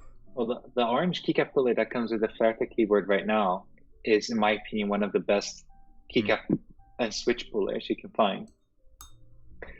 If you're not, even if you would compare it to a wire puller, I think it still holds up very well because it uses it's not made from ABS also. It's made of PC and it doesn't scratch your keycaps necessarily, and it just works very well. It's very also comfortable in the hand and everything. So Yeah, I agree. Okay. The recap. Let's speed up a little bit for the recap before we finish the whole stream. So we just finished SDK, and then we had Kevin joining the team. And Kevin joining the team was, we talked about this in some other live streams also. And it's also about what I was talking about earlier. We had this like really big weak spot, which was mechanical design and product design. And that's the thing. Product design and mechanical design, very simple things like the renders of the Lekker Edition keyboard on the website.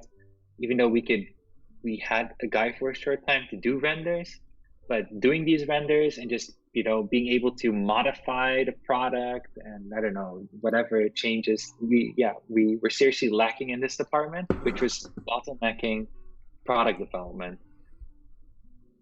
And Kevin is like. I don't know. It is a development of by chance, mostly by chance, and at some point need, and that need just got very high this year. And then during Computex, we had some back and forth. And then after Computex, we decided, hey, you know what? We should really have Kevin join our team. And Kevin was in a position that he was not very satisfied with his job at that time. Was always and still looking for a challenge, in my opinion, from because I knew him a little bit before that time. And he was a really great industrial designer. And that's what he does. He's an industrial designer. And he Kevin is in a live stream. You can see his hand. He's holding the wrist rest. That's Kevin's hand. Oh. Oh.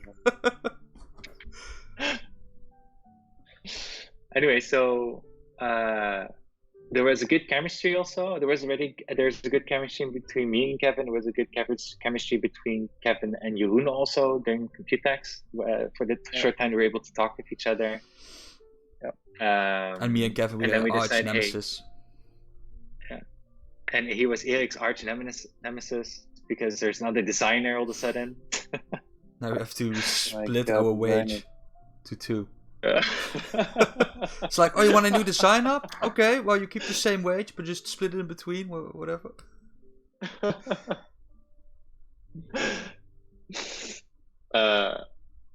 So yeah, in July, Kevin started his first working day, I think.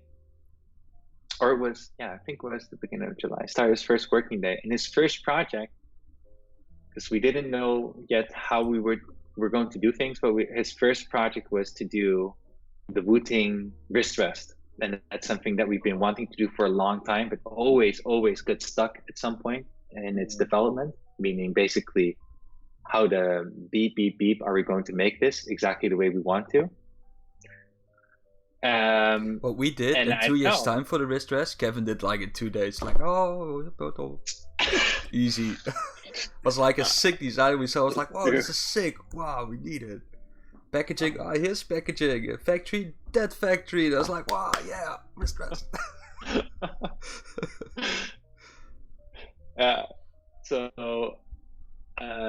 That gets to the point of the wrist rest, right? So finally the wrist rest got into made progress. Kevin was at the helm of the wrist rest project. He pushed it really forward.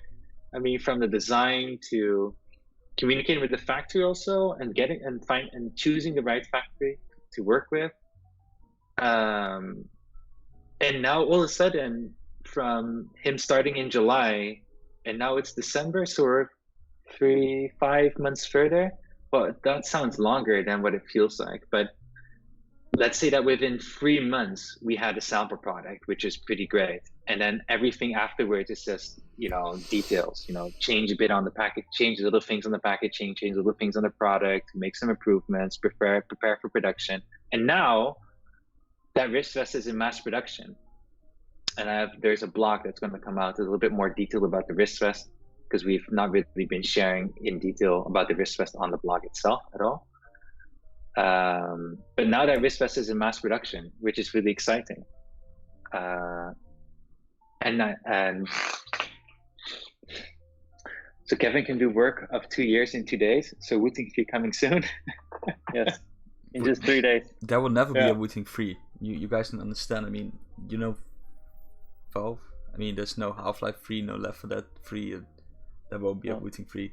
It's like a Wooting 2 episode 1 or something. That's the next part. Nobody makes a 3. Ugh. No one makes a 3. Even Xbox, they make a Series X. Also note, the Lekker edition has the wrong key count. Sure. Is it the website? Maybe double check that. Because I checked the Lekker and... No, I think Kevin was a great asset, and so far I'm really happy with his work and what he's done for the wrist vest, and also helping with the Lekker edition. Getting more the colors more straight, getting everything more final, making everything more realistic, because in the past we didn't have an industrial designer to, you know, get like the knit bits done, and Kevin, I don't know, he does like the whole magic thing in his AutoCAD program, and you know, that's pretty amazing. It's really nice to have someone like him on the team, yeah, and it helps a lot with on all different kind of things. It's also a lot of fun for marketing and the steps before the final product is ready, because Kevin is able to visualize ideas, which is really cool. It looks so pretty in the render. Yeah, so cool. Exactly. And we have this like little project running right now. For example, we have this little new project running right now, and we're in this, and it's right now, and it's like a concept phase. And it's like Kevin starts working on it, and immediately in the same week, there's like visuals, like simple renders of the product design. It's like, oh yeah, you know, you can already see it in front of you, which direction it's taking. And it makes the whole process a lot more fun, and it gives us a lot more control in what we're doing. So I think it's really cool. Quick one in between, do you have any plans of restocking the Nordic language layout for the Wooting 2 from Frederick Woldemar? At the moment, we have no plans to restock the Nordic language Wooting 2. There is Wooting 2 Lekker edition available in Nordic language. There will be also some limited amount of Wooting 1 Nordic language keywords on our store in January at a discount. But don't hold my word on it until it's actually there, but they will be there at some point, because we have the stock that needs to go out. Okay, so, and I think in October, we went to Kevin went to China to do a factory tour, basically. And that tour or trip, was, for us, it was very important because we visited factories we already worked with and factories we were planning to work with, and also going to different switch factories to see what they're up to, and also kind of promote the idea of, hey, analog switches is freaking amazing, you should be making this. And Kevin, and that's when, let me see, that's also when we had the vlogs. That's when we made the vlogs again of the different factories. And I think this is always a fun period where you really get to like, what are we doing? Like most of the stuff we're doing from home, you know, behind the laptop. And then stuff is like happening. Like sometimes we need to make a sample, and you're like, yeah, I need this and this and that. And then a week later, there's like this sample, and you're like, oh, okay, here it is, right? But the process of making that sample, you know, like what did they do to make that suddenly happen? And it's always great to go to a factory and to see what actually happens in the process. And then you'll be surprised, like, whoa, they put in that much effort to make this? Holy shit. So that was the factory trip, and I think the last couple of months just went by very fast. We were just focused on Lekker Switch and Lekker Edition, and also looking at like there's a lot of stuff that happens in the background that has to do with the day-to-day, but also how we're organizing things with our manufacturer that we can't really, and it's not really interesting to talk about on the front side, but it consumes a lot of time. And now that we're at the end of the year, we had this like time pocket in November, I think, when Jeroen and Erik had a little bit more time to work on an update that was that really had to come. That people have been waiting for years. The Razor Chroma! Yay! Yeah, well, that was my chair. Okay. It's a really shitty chair, but and that update is full programmability. And now, I don't know. It's my biggest regret that we couldn't finish it this year before the end of the year, because we sort of planned it. We planned it, but we are at the brink of, well, I wouldn't say starting it, but implementing it. That's the correct way to say it, right? I would say so, yeah. I mean, the idea is there and the groundwork is there when it comes to the firmware and the utility. The UX, the UI is there. Just, we only need to code in the utility. Yes. Yeah, I think a big time consumption here was also the new web store, because we now have a new web store in the US and in Europe. That's pretty sick, pretty neat. That's something that needed to be done. And like all these little final touches for the wrist rest and the leg edition, it all added up that we couldn't finish it, but it won't take that much longer before it's an alpha or beta. The great thing is, I think also with I guess it's pretty similar to this story last year, right? Where at the start of the stream we said the plan in January, and I think that also has a good reason in that it usually slows down around that period. Yeah. So you have more time to work on these kind of things. Yeah. Yeah. Hopefully it will be that kind of January. But Jeroen and I, we just crunch all day long. We crunch and call us like, oh, only counting money. Money. Oh, you won't eat. We're not earning enough. I want more. More. Work harder, damn it. That's like every Monday morning meeting. Guys, we need more money. Work harder.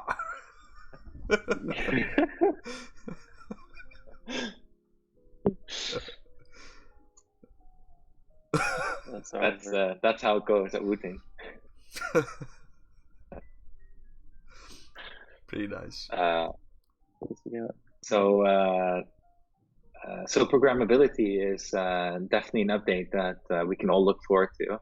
And then with all, I mean, we're also looking forward to having that update out, because it's a really fun update. It brings a lot more playfulness to the keyboard again, which we've been really missing this year.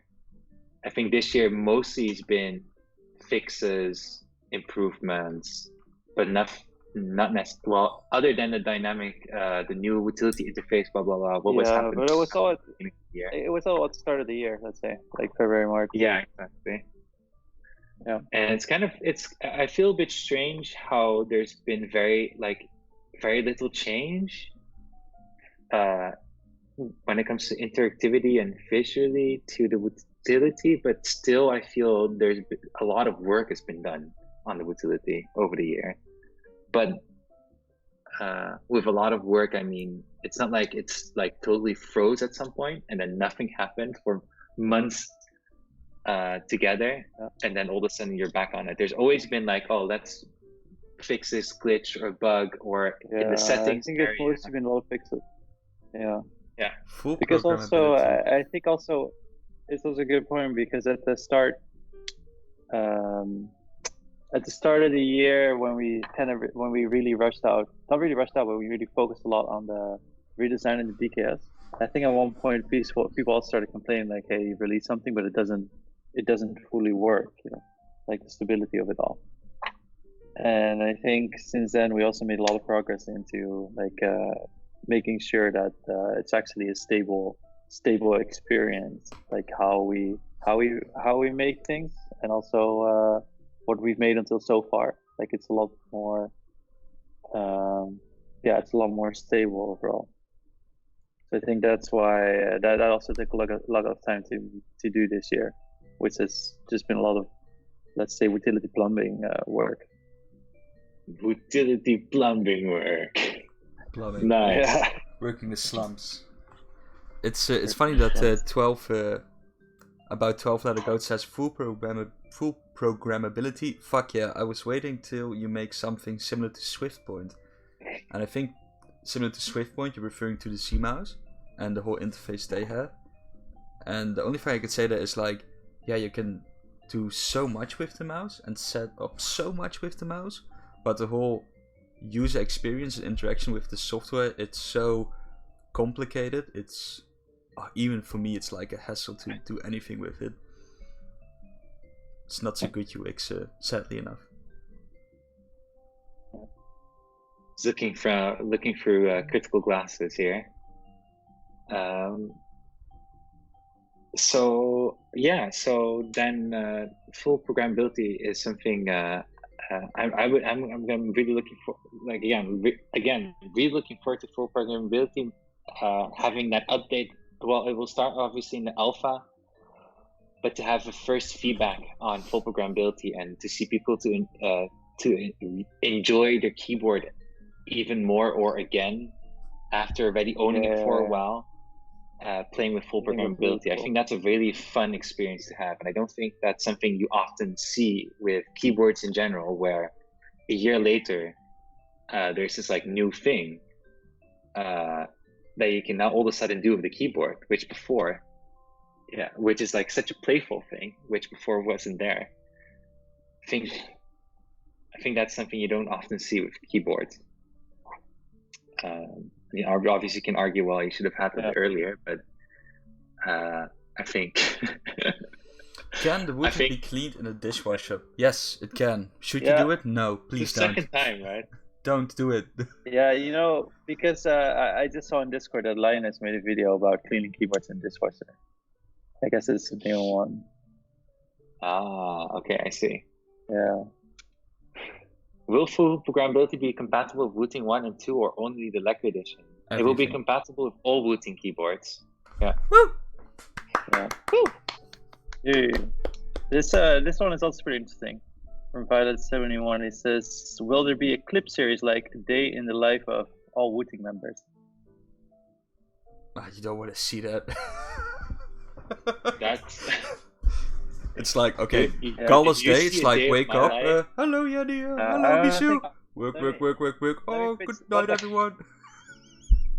That's like Carlos Day in the life. No, but I think like for a clip series it would be too much, but I do know that my wife had this earlier where like maybe 1 week on Instagram you can focus on a particular person and what does that person do that week, and you do like maybe a few pictures, right? Like I guess in our life there must be like at least some interesting things to show that people are interested in.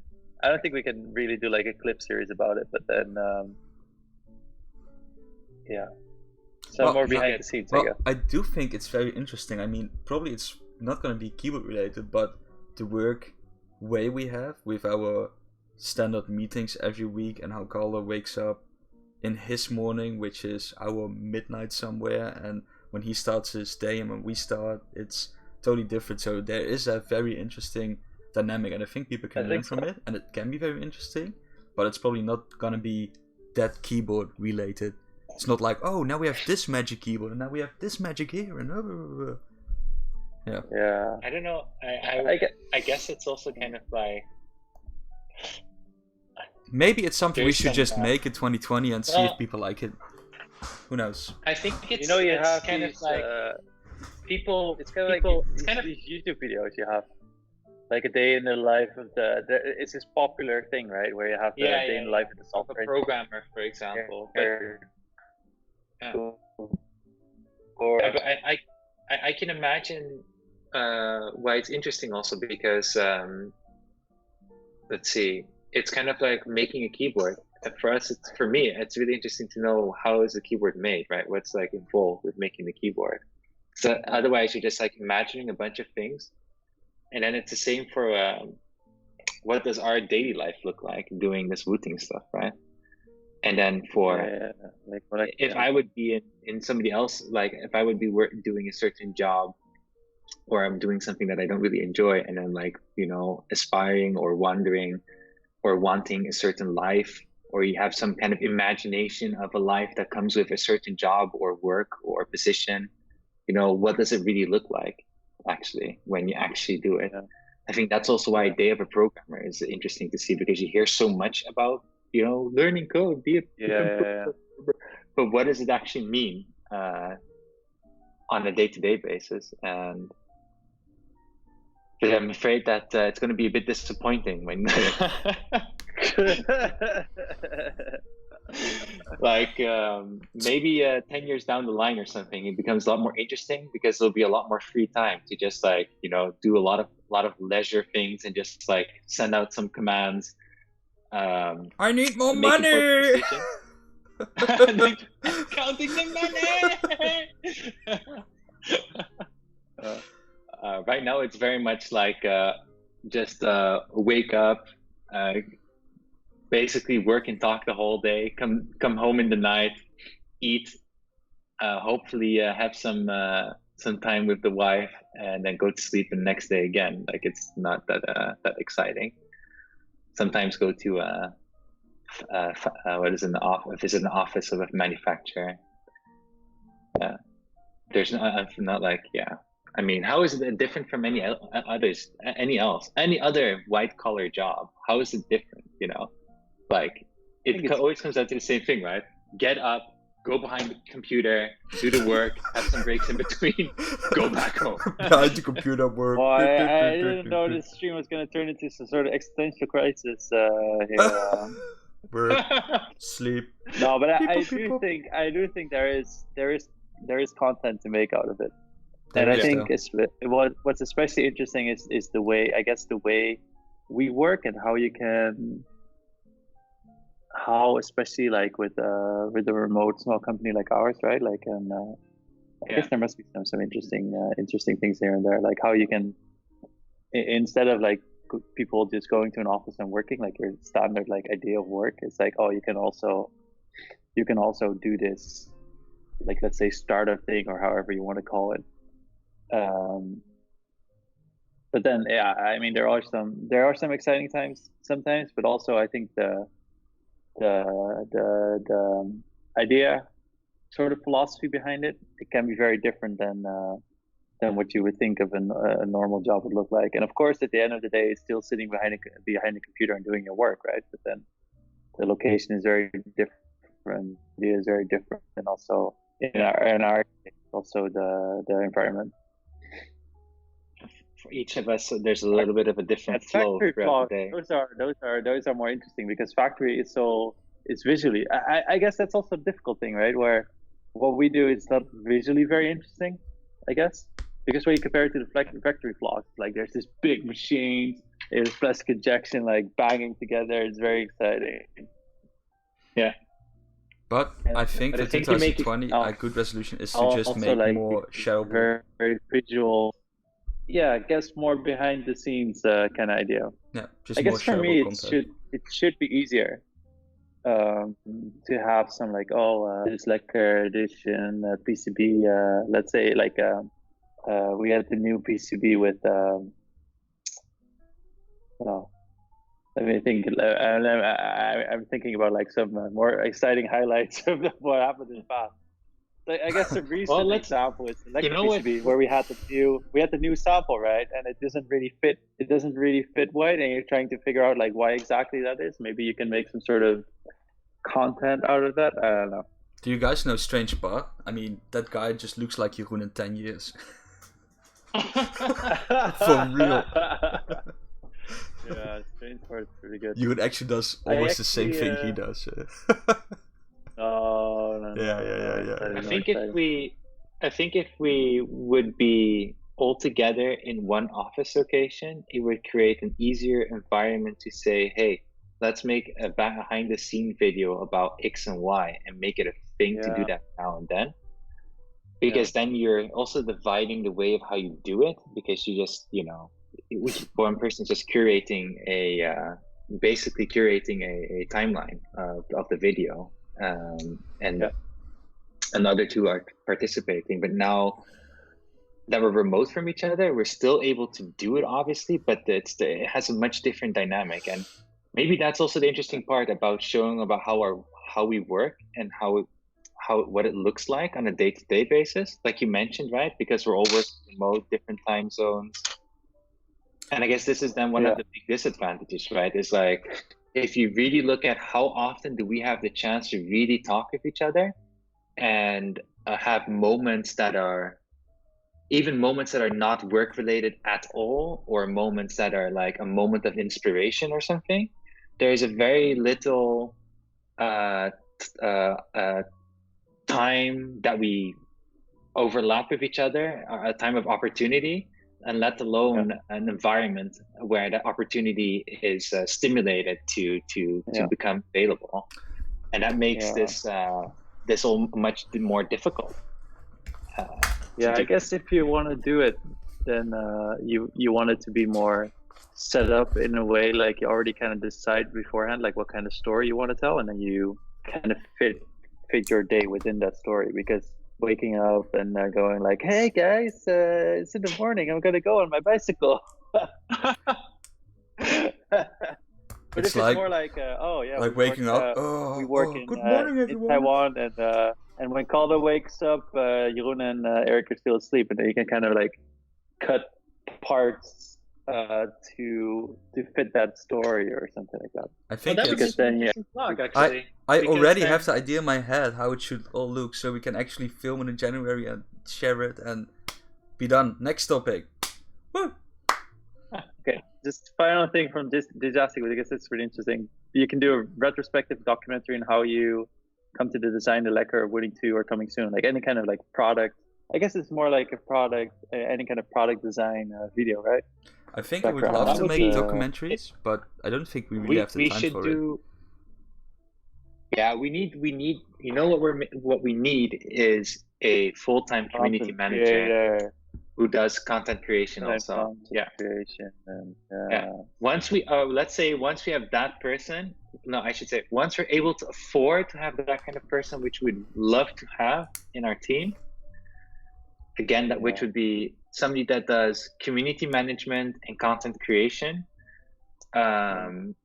Then that would be a golden opportunity to make these kind of videos. And otherwise, I don't want to say it's definitely not a waste of our time, but it does take a lot of our time to do that kind of videos. And it's also we don't really like doing this kind of stuff, I guess.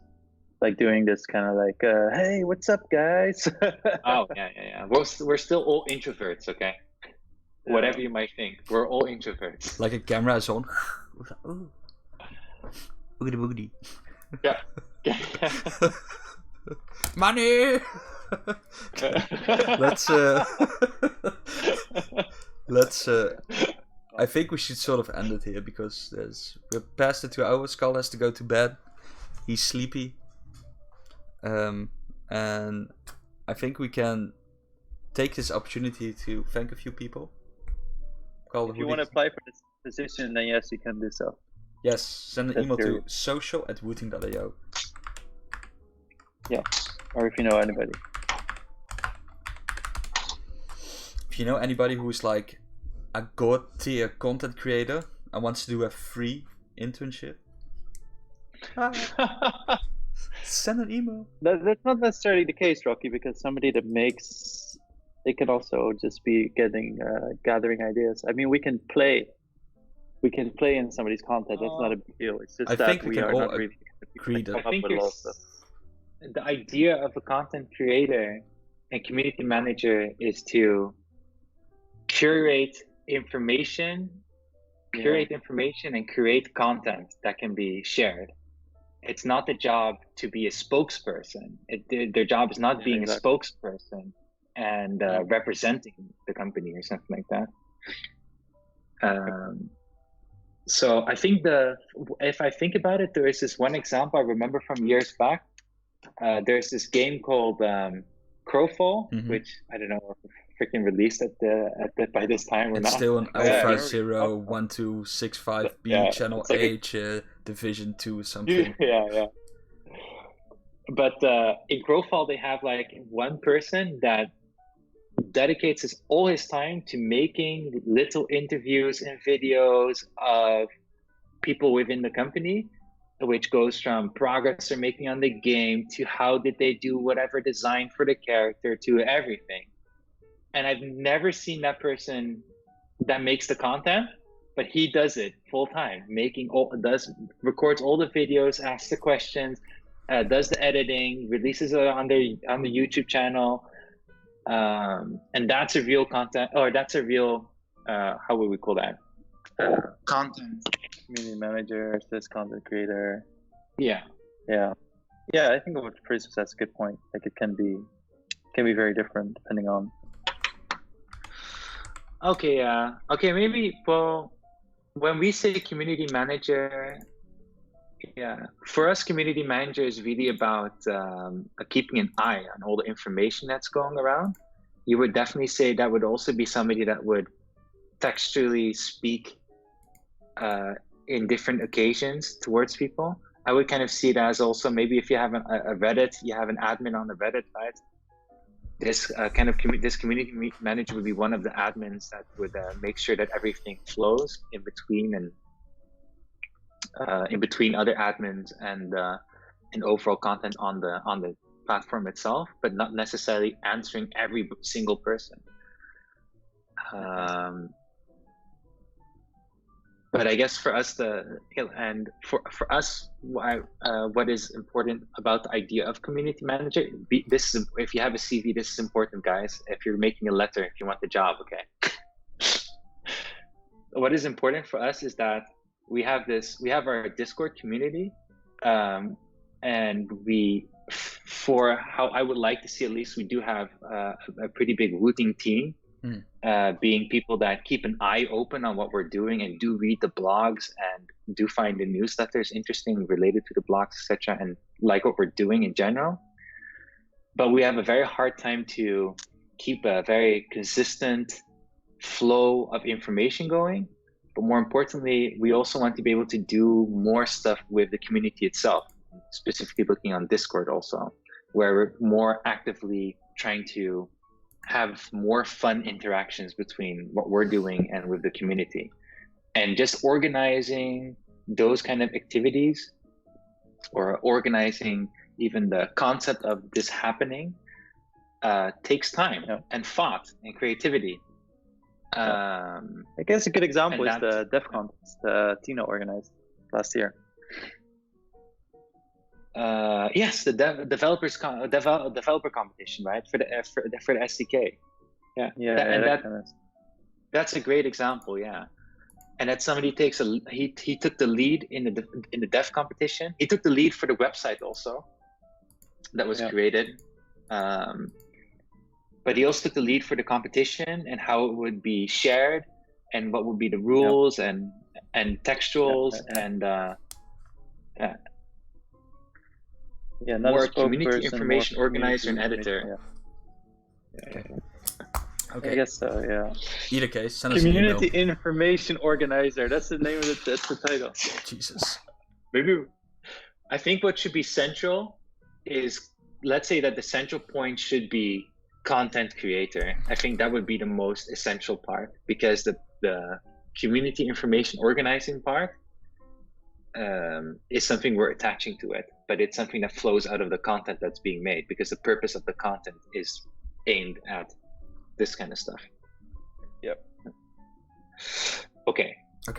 Erik is looking very mad. He's very mad. Calder, you have to go to bed. It's getting late for you. And Calder, late for you. because we need my money. Yeah. I think it's a nice time to also thank a few people who helped us in front and behind the scenes the last year. And first, a special thanks to Rocky, who's like the would help God on Discord. I think he helped like everyone last year on Discord. He had a problem, Rocky would have fixed it.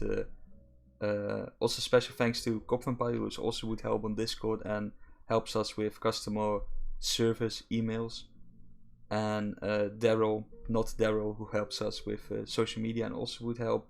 And then we have Manson, Tino, and Mr. Pleasant, who also did a great job with keeping Discord and the community together and alive.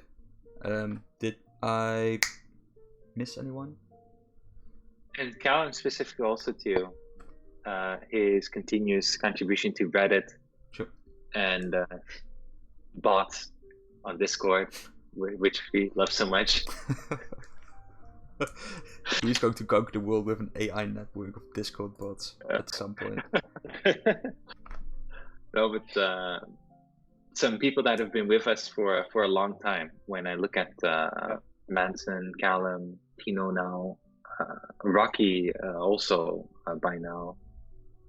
So, and I think it's really great to have this set of people with us for and Cop Vampire. Obviously, I should miss that.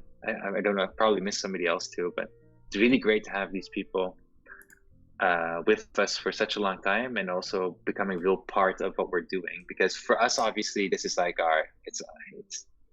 it's our obsession, right? And it's what we work on every day. But for these guys, it's totally optional. Like, they don't even have to care about us or about Wooting keyboards or whatever. They give a shit at all, you know? So I deeply respect that they do, and that they are there, and they are joining us on what we're doing, and, you know, and I guess, and hopefully also found a place where they can feel like they can be themselves.